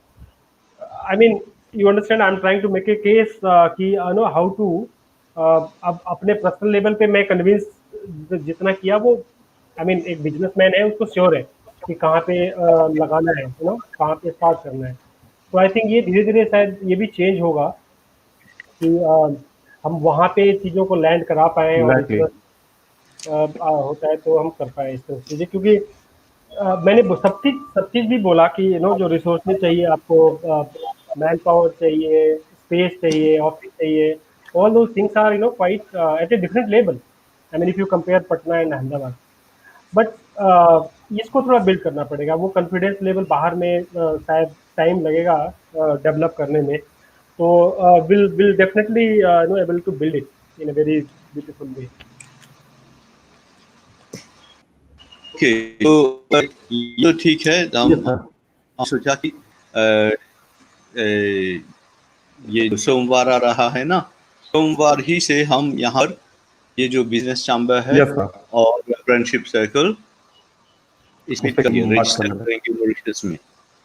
तो हम अपने ओर से करें तो आप बीए या किसी और एक नया बिजनेस चैम्बर के द्वारा जो रजिस्टर करें आपके ओर से, तो हम मिल सकते हैं बीच में। ये ठीक, ये एक है।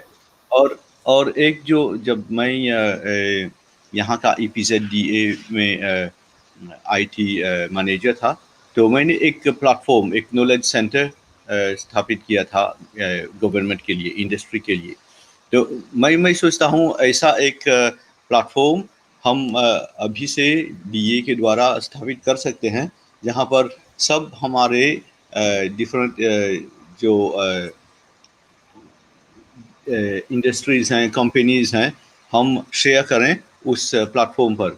जैसे हम अपना नानो स्ट्रैटेजीज है और कंपनीज हैं यहाँ पर, राइट। और मेरा जो ताले गवर्नमेंट से मैं एक लिस्ट ला सकता हूँ ये प्लेटफॉर्म पर डालने के लिए, कौन क्या करता है, कैसा उनका स्पेशलिटी है। तो आप बिहार से अपने ओर से अपना लिस्ट डाल सकेंगे, राइट।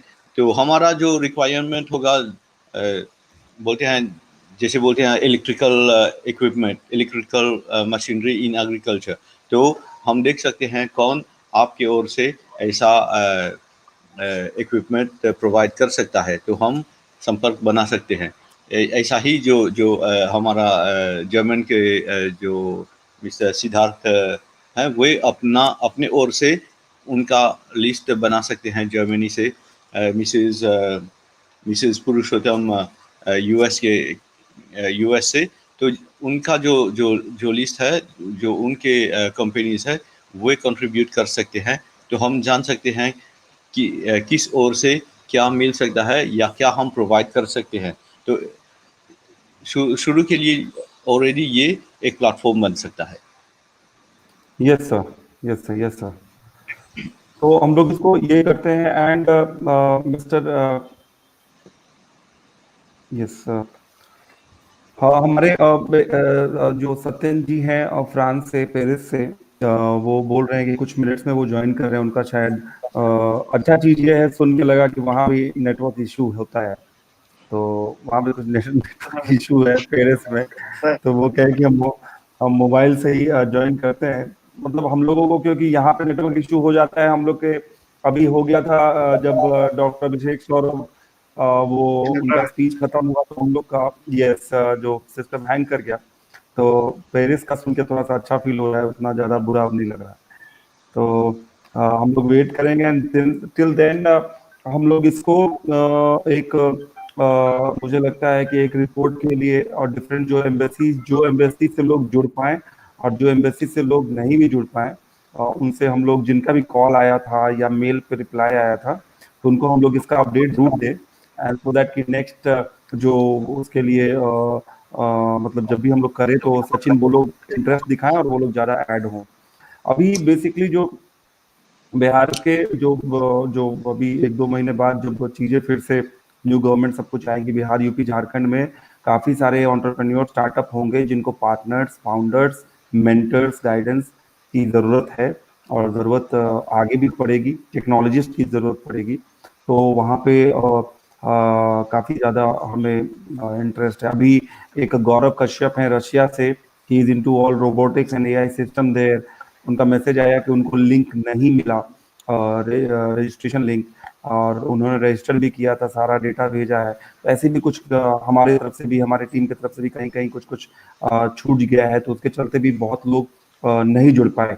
तो हम लोग नेक्स्ट टाइम इसको कोशिश करेंगे कि उन लोग को अच्छे से पहले से ही थोड़ा कनेक्ट करें। एंड मॉरिशस के लिए, जैसा विवेकानंद सर ने बोला कि मंडे से हम लोग शुरू करते हैं Bihar Mauritius chamber business development के लिए। एंड शशि सर, और कुछ आप कहना चाहेंगे? शुरू में एक कॉल चलते थे, तो थोड़ा देर बाद hello,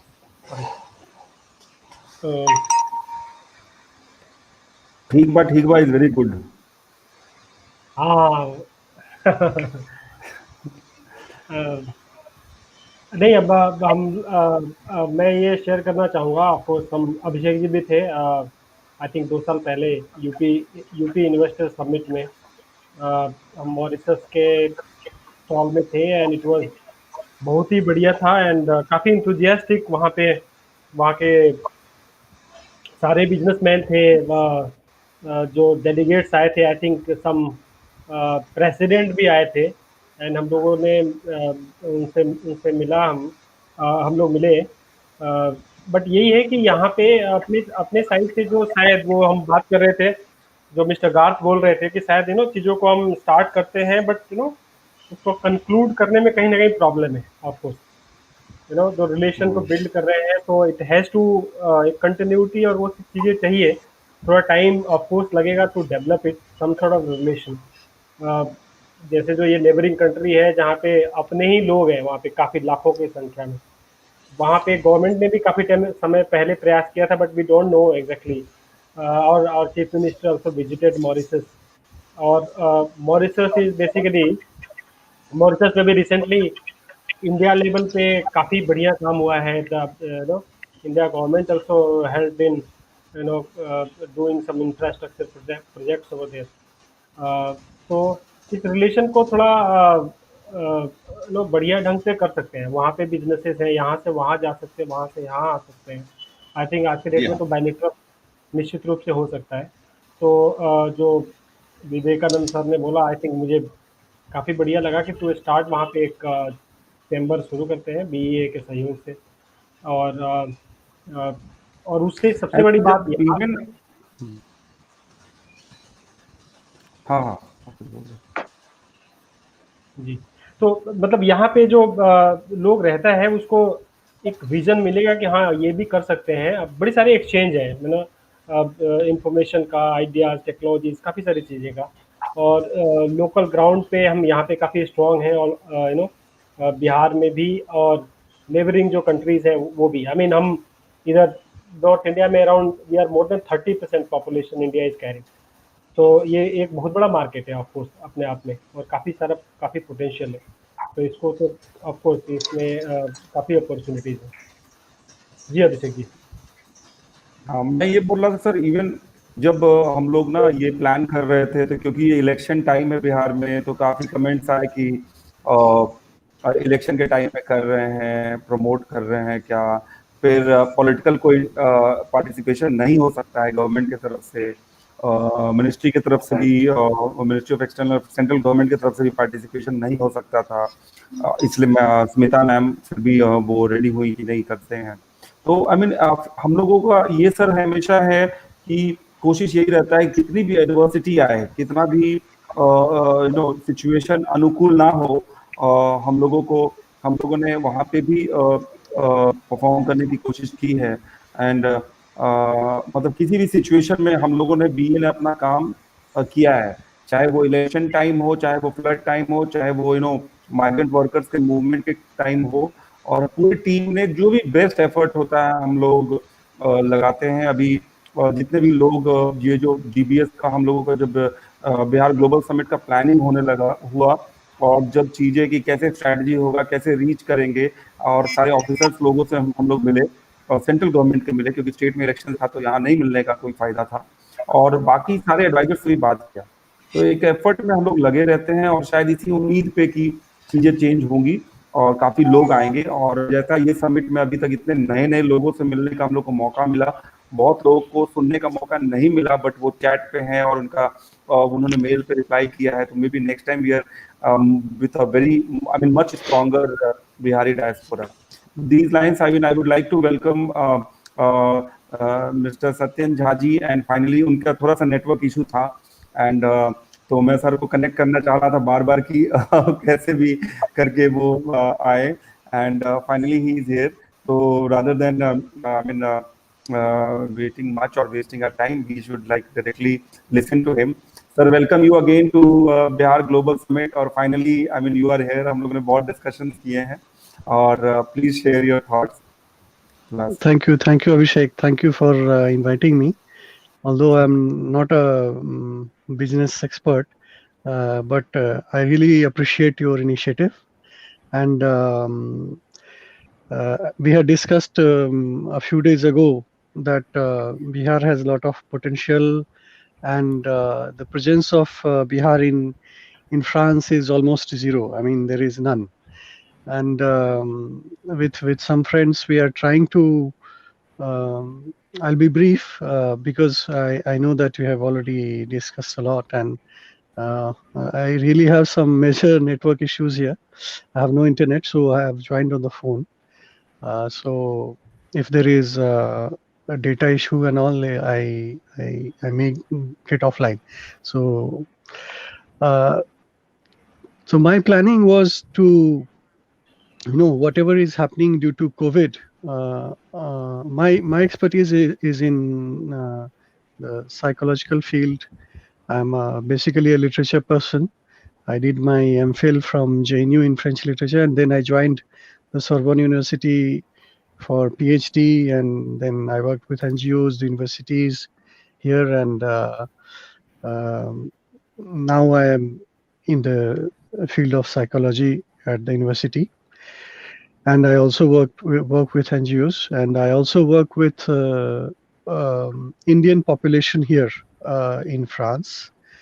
And I realized that some students, here have committed suicide. Some Indian students have committed suicide during the COVID period. And for that, with the embassy and the local Indian associations, we are working very hard to, help the students or the local, the Indians in France.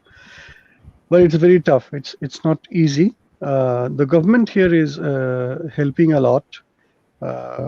With Emmanuel Macron, he has put in place a lot of measures to help in each and every field, whatever is possible. But despite that, as you know, it's very tough for people who are doing business in all the fields. It's very tough.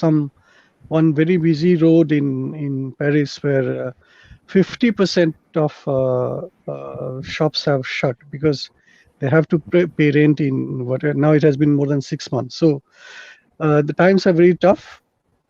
As far as Bihar is concerned, we are planning to have an association of people from Bihar in France, but so far we have not succeeded because it's not so easy due to COVID initially, and also because the communication from the Bihar side, government or some association was not there.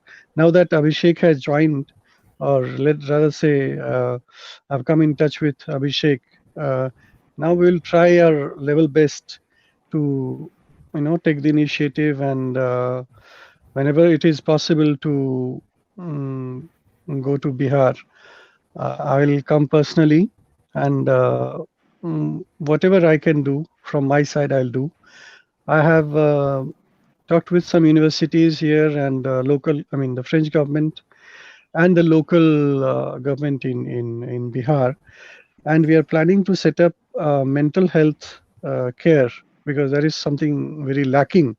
And with the help of the French government and Bihar government and local people in Bihar, will try to set up mental health care to help the people who have gone through a lot of trauma during COVID. So that is one of the initiatives that we are planning to take. Abhishek, you can tell us more how you can help on this, please. Yes, sir. First of all, thank you. And the idea for that, the mental health clinic that you discussed a week back. So that is very well, understood, and the requirement is very well understood, rather, especially during a COVID-19 situation. And I think it will also be on the priority of the state government to come with these kind of centers. And we need to see what is the policy of the next government, but we should propose in any way we should propose to them.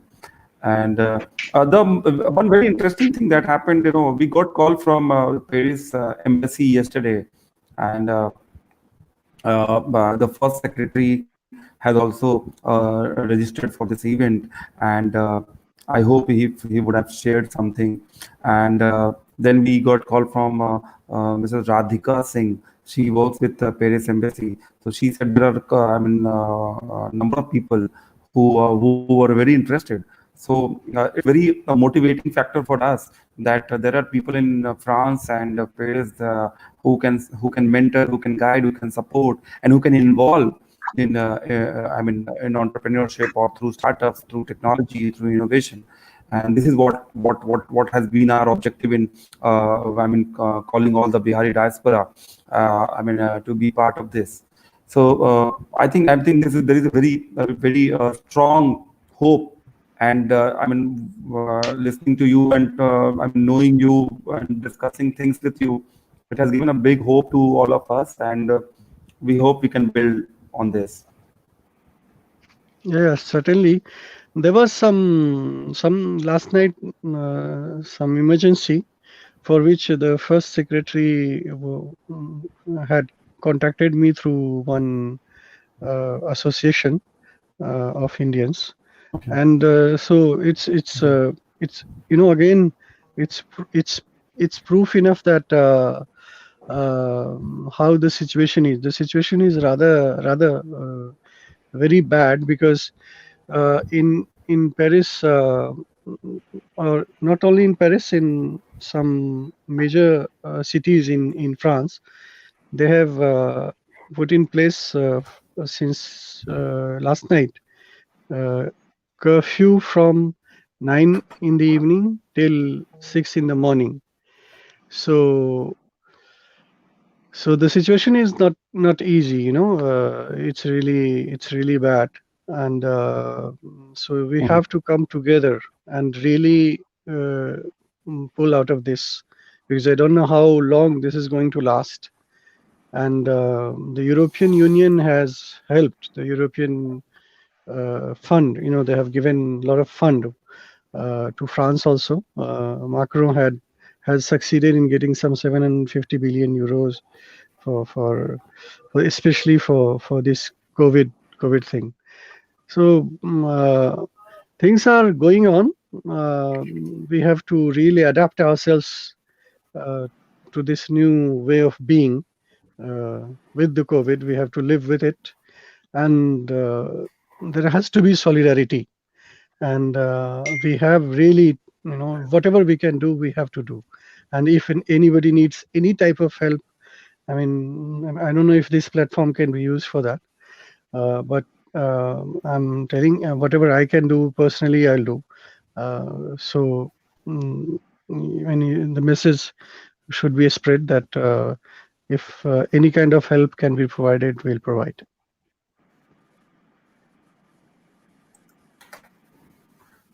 Yes, and what is the common perception there that when the vaccine, all these, any kind of solution, or when the vaccine is going to arrive, what is the common perception there? See, as far as the vaccine is concerned, we all know that it requires a lot of time, the testing period and all that. Since the virus, the structure of the virus and all that is well known, because it belongs to the same family, of a virus which gives flu. So maybe other people will be able to speak on the technical side of it, but it requires a lot of time to do the testing on humans, and so some testing was done, and there are some side effects. So it will require some time. So the health system in France is really very good. It's one of the best in the world. But despite that, we see that it was very difficult to manage, and the government was very much criticized. And since this virus has some aspects which are still not known, we don't really know what it does exactly to your body. There are people who 80% of the people who get it, we don't even know. They're asymptomatic. Out of the 20%, some 5% get seriously ill. And even if they recover, the effects are long lasting. So we don't only lose you know, the taste and the odora, but also some how to say that on the lungs, on the breathing system, there is when we scan the lungs and all, we do see that it's badly affected. So we lose breathing capacity for life. And it's very, very, I know, unless and until we have somebody, some friends or anybody who has had it, we don't really realize that what it can do. We think many people don't even believe that it really exists. Some people think that it's a how do you say that? It's a fake thing, laboratory made thing and all that, that conspiracy theory. But the thing is that the government is really putting in place a lot of testing centers. You can, even if you don't have social security and all, you can go and do the testing. And the population that is the main problem, since people don't see those who are ill physically. They don't really realize how bad it can be. So that is the main thing. So that is why the behavior of the people is not very responsible.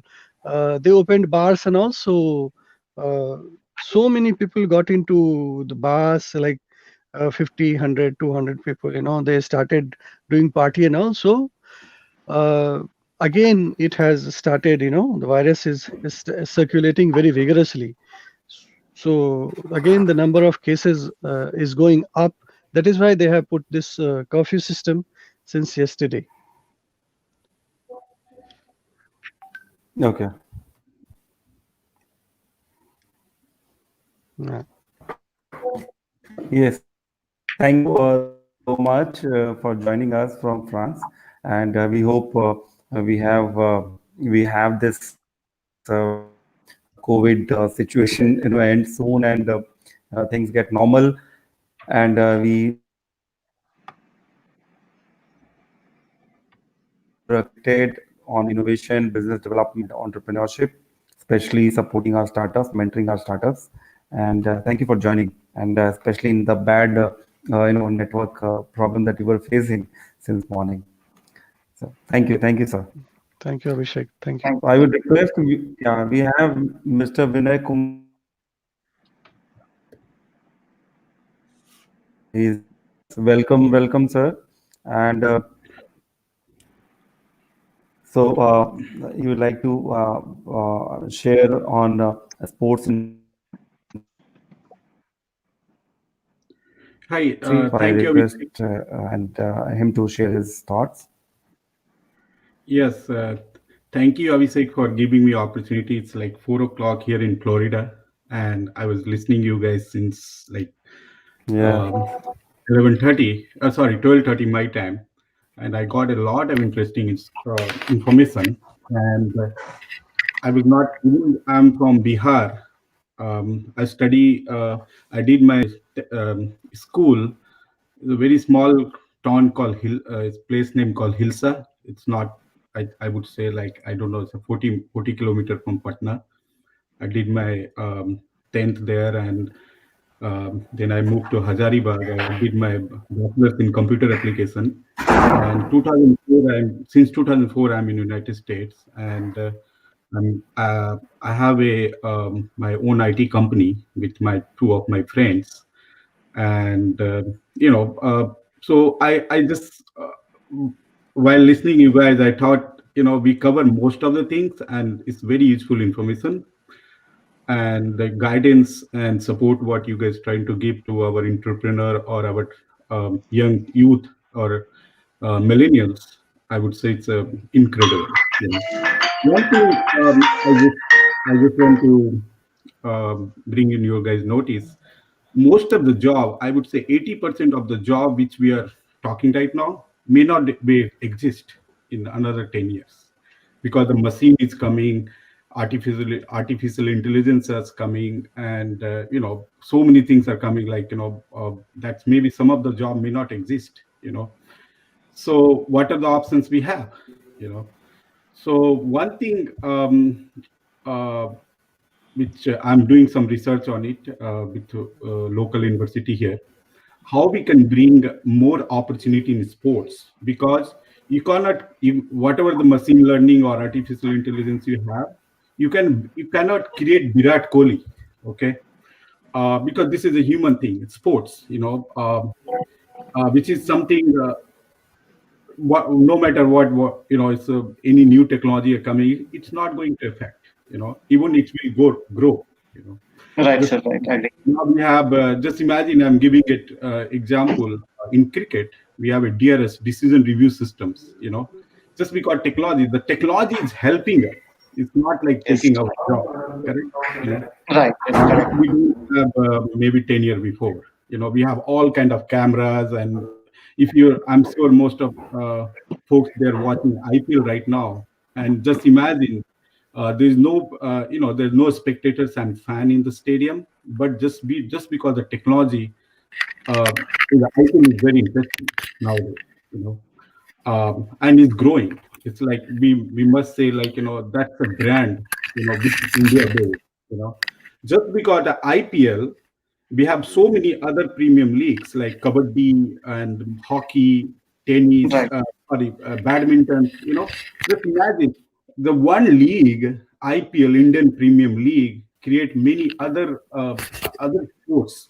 Nobody know about the kabaddi, and I'm so proud of that. Patna, I think Patna Parrots, one of the teams, one of the best team in kabaddi. So how we can take that, that legacy what we have to next level. So definitely one thing I would like to discuss about how we can take sports as industries. We talk about so many things. Um, all the drugs manufacturing, which is great. But we are doing it for many years, and so we have so many competitors. Sports, something like, okay, when we talk about the sports, not just the playing a cricket or something, like so many notes are there, you can get into it. uh, just by if you go to Ludhiana or Punjab or Agra, there's so many sports companies. They are making a lot of money, and they're importing their goods across the world. We play cricket here in Florida, and most of the bats and all the cricketing stuffs what we have, we all came from India. And Bangladesh, which is like, I was like so surprised when I said, and very quality stuff. Even soccer balls are coming from India. So I do not know what government should do, or what kind of initiative we should take to grow that industry. And it's not like you have to put a lot of investment there. Just uh, just we have to get some support from the government, and it will start running. And it will not take a lot of time to produce something. Maybe in the 2 years and 1 year you can be a global brand. So that is something I do not know. I mean, I try to reach out to some of the government folks because I belong to Patna, and when I go to Patna, my parents still live there. My father, he retired from College of Commerce, and we talk a lot, but I do not know to whom I to contact. And even I try sometime. I mean, when 2 years before I went to Patna, I tried to meet some of the government people, but I didn't able to get the time. Even I was waited for 2-3 hours, just because to just want to make sure other states like Gujarat. You can imagine they have the biggest stadium in the world, Motera. Where President Yes, Trump, they visited this year in February. I mean, they have a big setup, but I do not know how to. That's something I like to know from you guys. What exactly we can do to bring this. This is a big market. Across the world, anywhere you say go, sports is there. Not necessarily we are talking about the cricket. So many sports. Soccer is number one. Rugby number two. Cricket number three. So many things. And I'm also advisor for one of the league which is very popular in South America. It's called Caribbean Premium League. I'm advisor for one of the team called Jamaica, which Andre Russell is one of our player who play for our team. And it's something I do not know. Cricket, like, we have a lot of youngsters in India. They play cricket and other sports. How we can encourage them to take as a profession? Just imagine MS Dhoni. He's a legend just because he get into sports. He got a job in railway, but he didn't like it because it's not his passion. He wanted to do something. Just imagine how many people, maybe a lot of youth, I would say, they're still interested to pursue their career in sports, and we need to support them. There are a lot of talent. I'm telling you, a lot of talents we have in Bihar. The only thing we have to streamline. Just imagine we have a kabaddi team, and we are, I think, one or top three team in India. How we can leverage that industries. That's something I do not have few whatever. I mean, in the United States, there are a lot of opportunities, especially sports market is very big here. And what I'm worried about, even we are talking about the so many job creations and all. What happened? There's no job. I mean, all the artificial intelligence or machine learning taking all the job. What to do? There's no job. There's no need of human. So we need to look something which is which is not affecting our, like, even we create a job and there's no job available. I mean, what we're gonna do, right? So that is something I would definitely look into. And Bihar has a lot of opportunities, and how we can motivate our youths to go into sports, because there's something they're very good into it. So at something like we need to really look into it, and that's in the whole of our conversation I found that it's something we are missing. That's why I thought let's we can something discuss about it. Yes, thank you, Vinayji. Thank you so much for this inspiring speech. I wanted to know some things from you. The first thing, as you said, when you come to Patna and you wanted to meet some government officials, they didn't get you time to meet, or they waited a lot. So our organization in Patna BEA, and once you come Patna, most welcome to our organization. It's near in Patna, in the center of the Patna only. We will help you in all the aspects. Yes, because we have idea. We have idea. We can also help, because we want to help our own people that are struggling. I've seen so many players from Patna. They went to other teams. Like, one of the guy. He's a rock star. I think he's playing for Mumbai Indians. Ravi Kishan. He's from Patna. So how many? Maybe have thousands of Ravi Kishan in your streets in Patna. Correct, but they're not getting chance. What we to do? Imagine, like, if you go to Karnataka and Tamil Nadu, they have own league. They have own T20 league called Karnataka Premium League, Tamil Nadu Premium League, and all the marquee player is playing there. Why not be creating we have, I don't know what the policies, and we are not the policy makers. We have to also we have to follow whoever to do the things. We have to just follow. We can give some ideas and all. Sponsors are here. People, they're gonna do the sponsorship, support, whatever you guys look, they will be able to do that. But somebody need to initiate it. Okay, I'm going to create a Patna Premium League or Bihar Premium League. And giving chance to your own local talents across the Bihar. Make 6 or 8 teams, bring and just put it, because I do not know, like, what I heard, we are trying to build a world-class ICC approved stadium in Rajgir, which is great. I don't know how much time it will take, but if we create such kind of leagues, Bihar Premium Leagues for the cricket, kabaddi, soccer, many sports, and bring all the boys and girls at some banner or some platform. If you just give the platform to them, and we don't have to do anything. And believe me, we have maybe 20 MS Dhoni you're producing from your place. That's kind of talent we have. I agree. Totally agree with you, sir. And I would like to just tell you one more thing, that, as you say, we are not a policy maker. We have also developed the policies for Bihar. Here, Abhishek sir is there. He has also made the policy for entrepreneurs of Bihar, and it is approved by the government of Bihar and the Chief Minister of Bihar also.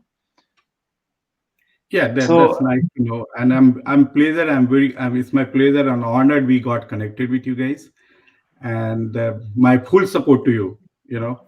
A lot of opportunity, and which we can we can discuss a lot. देखिए And one point I would like to make. Someone came, that's why I had to switch off my cam. When BA started in 2011, no, I joined as a full time. I was one of the founding members because it was registered at my home. But January 13, I came back to Bihar as full time working for BEA. उस समय we had a very new environment. कुछ था ही नहीं वहाँ पे. मनमोहन सिंह थे यहाँ पे.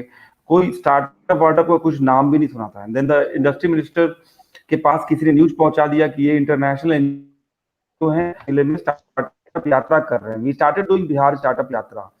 ओके, सो द टेलीग्राफ, उस समय हम लोगों का एक प्रेस कॉन्फ्रेंस हुआ था because we started Bihar Entrepreneurship Summit, annual summit. So they asked that what are you going to start up? What is this startup? क्या स्टार्ट करने जा रहे हैं? मतलब कोई बिजनेस स्टार्ट करने जा रहे हैं. तो that is the background. Startup मतलब कि आप कोई बिजनेस शुरू करने जा रहे हैं. मतलब वो स्टार्टअप को नाउन नहीं समझ रहे थे. स्टार्टअप को मतलब स्टार्ट कुछ कर रहे हैं. तो from that background we develop the startup policy. जब पॉलिसी बनाया तो चीफ मिनिस्टर साहब थे, उससे पहले मांझी जी थे चीफ मिनिस्टर. तो एक कन्विंस करने में एक टाइम लगा और बताना पड़ा कि देखिए ये यूटिलाइजेशन है, ये पूरे देश में नहीं है. उस समय ममता जी एक चीफ मिनिस्टर थी जिन्होंने state venture capital fund declare किया था. बना नहीं था, डिक्लेयर किया था. केरला में तो कुछ था ही नहीं. केरला स्टार्टअप मिशन था. तो चीजें एकदम नहीं थी और वहां पे कन्विंस करने में थोड़ा टाइम लगा. 1-2 साल करके दिखाना पड़ा. But know things happened. And Bihar को कितना कोई कुछ कह ले, बट स्टार्टअप पॉलिसी को अप्रूव करने में और स्टार्टअप फंड देने में भले देर हो रहा है अब, बट देने में अभी तक 90 अगर स्टार्टअप को या 70 कुछ स्टार्टअप इन्होंने फंड दिया है. The process is very transparent. कोई भी beggar even can apply from his mobile and वो अपना आइडिया शेयर कर सकता है. उसका एजुकेशन वगैरह कुछ ना हो, कोई दिक्कत ना है. बट अगर सिलेक्शन होगा, he will get a mail, he will get a call, and he can go for second round, third round, fourth round.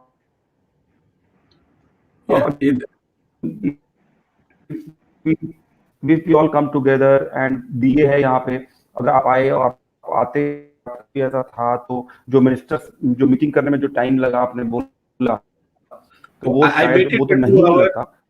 I waited for 2 hours and I was waited for 2 hours and my flight was getting delayed. So I thought, I just make a note. This is my number. If you need my help, please call me. Still, I'm waiting for the call. Okay. But again, no complaint about that. I mean, I'm sure everybody has own priorities and, okay, so you went which department? You went to which department? My father, he took me to meet one. I don't want to take the name of the minister. We can discuss later on, because I don't want to take his name on the public platform. But yeah, we will discuss about that. But I'm no complaint about that. That's all I'm trying to tell. People are here across the world. They want to help Bihar because this is one place we all came from. And even I'm a US citizen, my heart and soul is still Bihar. Because my family is there. I want to there safe and protected, and next generations who is coming, they would be not struggling for the whatever the you would say job or any opportunities. And top of that, we don't want to waste the talent, because I heard from one of the speaker we have like 25% of the youth from Bihar. Okay, great. It's a assets for us.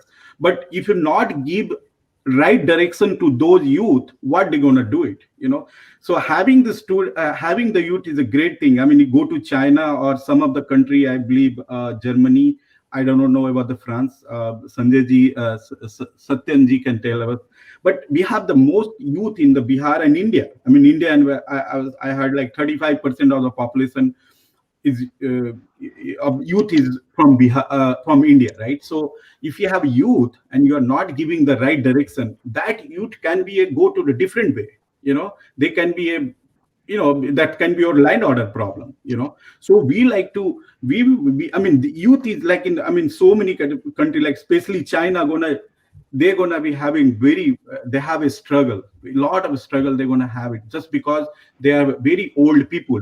They have a policy they have a birth control policy, right? But we have right now, we have like 1.3 billion people in India, correct? And people say, oh, this is a population, a lot of population. Take at an advantage. Take your, the population what you have, take as a positive. Just imagine how much manpower you have. You have to just convert into skilled manpower. That's the only thing we have to do. That's all. And rest would be like, we don't have to go back. You are going to create, like, I'm giving example of Facebook, Microsoft, Google, those company. Some people just came and they started a startup. We are all talking about that. And now you see, rest is history now, So that is something we need to look into. I mean, I do not know. I'm sure you on the ground level, you guys, I'm sure you are guys working very hard and appreciate for that. And we have to create, the conference we are doing right now, we have to create like more and more, and we can bring the people, we can get some idea what we can do, give the message to the decision makers, that you guys can be like, as a middle who's providing our ideas and our whatever the thought process we have, you can provide to whoever the right person to tell. And after that, we don't have to go back, and everything will automatically, it's like engine. If you start something, will keep running, and only thing we have to do, okay, how to what is not working, what exactly going to work in the future. We have to just connect those things. That's all. And second thing, we should look into organic farming. That is something is Bihar. What we have Bihar, we have to pride. We have agriculture. We don't have industries, and even industries will come. It will take some time. It's not like you're going to say Reliance, hey, can you have your factory in Bihar? It will take some time, because they need a lot of things. I mean, if you think like 10, 15 years, we have a very bad situation. At least we have something now. We have a highway, we have a electricity, we have water. So those are things like, I was listening in news few days before, and somebody say, I want factories should come into Bihar. Okay, so if you want to bring a factory, you have to do the basic things. You have to be a good highway. You have to be electricity, 24-hour electricity. Those things we have, correct? Now, which we don't have, like, fewer before. Now we have.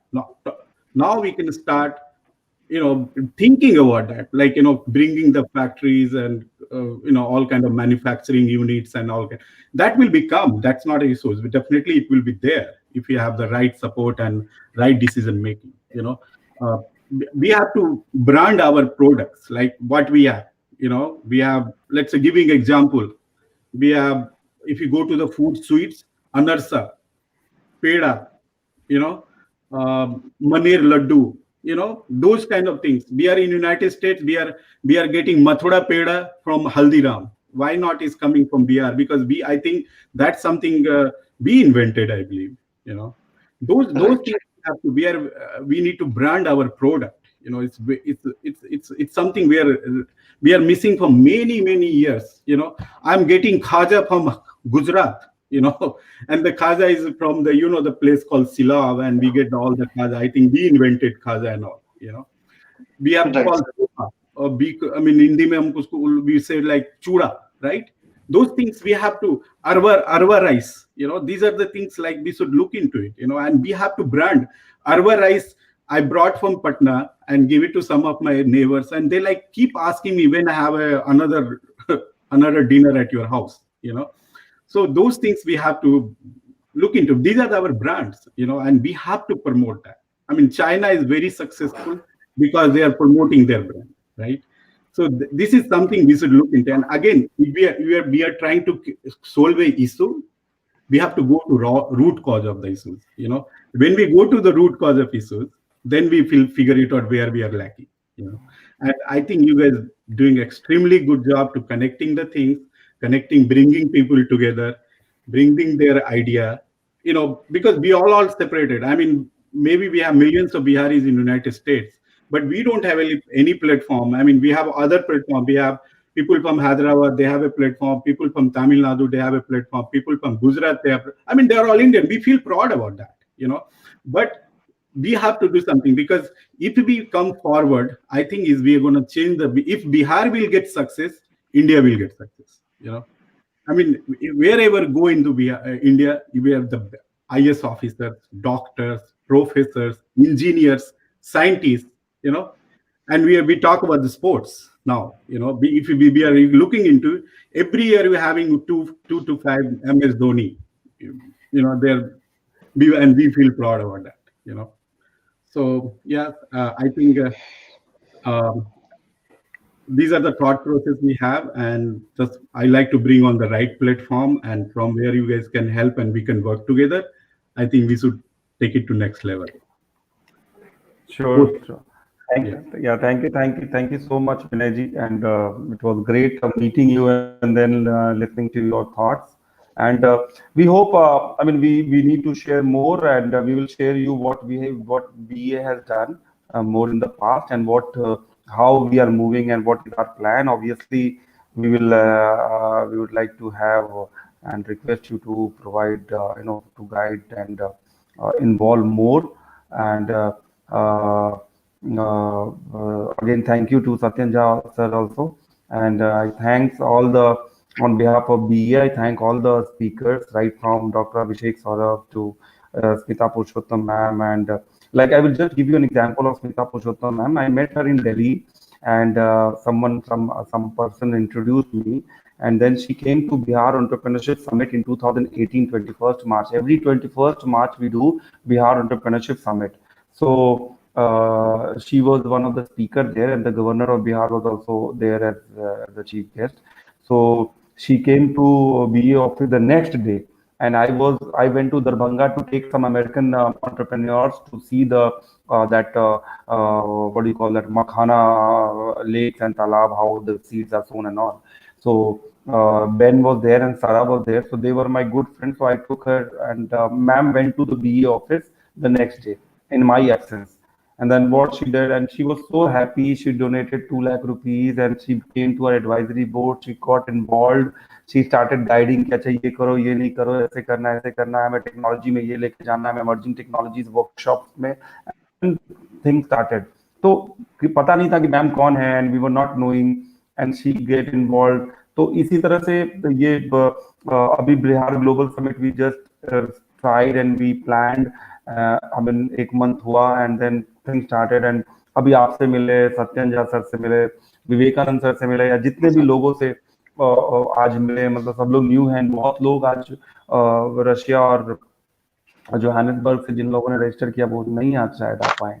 तो but ये इस type से I think जो Bihari diaspora है, जो लोग कहते हैं कि बिहार का डायस्पोरा ही वीक रहा है, तो वो आई थिंक डायस्पोरा कनेक्ट अगर हो जाए तो I mean that is one of our और the biggest achievement I will say, and वो सबसे बड़ा कंट्रीब्यूटर होगा. जो आप लोग की चीजों को यहाँ पे कुछ भी पहुंचाना है, कोई भी बात रखना है, कोई पॉलिसी लेवल पे चीजें लानी है, तो वो हम लोगों का उतना गवर्नमेंट कोई भी आए उतना हमेशा से रहता है. हम लोग उस लेवल पे हैं, उस लिंक है कि हम लोग वहाँ पे जाके प्रपोज कर सकते हैं, कन्विंस करने की भी कोशिश करते हैं. 50-60% चांस होता है कि दे आर कन्विंस्ड. तो thank you again for joining us. Thank you. Vivekanand sir, आप कुछ कहना चाहेंगे क्या?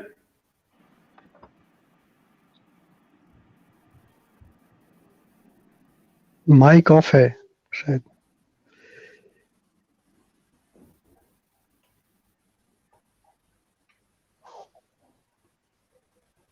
You were on mute, sir. Vivekanand sir, you were on mute. Okay, can you hear me? Yes, now. हाँ Yes. तो मुझे लगता है लगभग जो भी कहना था तो मैंने तो कह दिया। मुझे खुशी हुई कि सचिन झा जी फ्रांस से मिले हुए हैं, क्योंकि मैंने अपना जो यूनिवर्सिटी स्टडीज इंजीनियरिंग का था वहाँ फ्रांस में मुलूज में, रियूनियन आइलैंड और मुलूज में स्ट्रासबर्ग के पास अल्जास में किया था। तो मैं भी थोड़ा सा फ्रेंच बोल लेता हूँ और हिंदी भी थोड़ा सा बोल लेता है, अंग्रेजी भी और भोजपुरी भी। आज तक हमने भोजपुरी बोलना बंद नहीं किया, तो भोजपुरी में भी हम बोल लेते हैं। तो हमको बहुत खुशी हुई, हम बहुत खुशी होनी कि भोजपुरी के बिहार के लोग से हम बच्चा हैं आज, राइट। आज ले हमनी अपन भाषा के भोजपुरी के नहीं छोड़ी ला जा, राइट। तो भोजपुरी भी बोले ली, खाली बोले कि आज ले छोड़ ले नहीं है जा। So that was I've been very happy and lucky to be meeting you people, right? From originally from Bihar, around the world, and it's very, very good ideas. So many things we can pick up, but if we start small, 1-2 ideas from each one of us, I believe we can do marvelous things. Okay, so thank you again, and I would like to conclude this summit then. Thank you, everyone. Thanks to all the audiences. Thanks to the team who helped us in organizing this. Very young team, and it was a great learning from, two-way learning from both ways. And thanks to all the esteemed speakers from different countries. Some of them joined at a very, awkward time, and we all had some great discussion. We will make a document it, and I think let's start building on this. And we hope we have a very strong and a new fresh government who supports entrepreneurship and startups, and then we can propose things in a much better way. Thank you, sir. Have a great day. Abhishek, Thank you. Nice meeting. I just wanted to ask you, Abhishek, if we can create a group where we can, platform or blog or something, where you can, all of us can, put our ideas, or it can be just a WhatsApp group or something.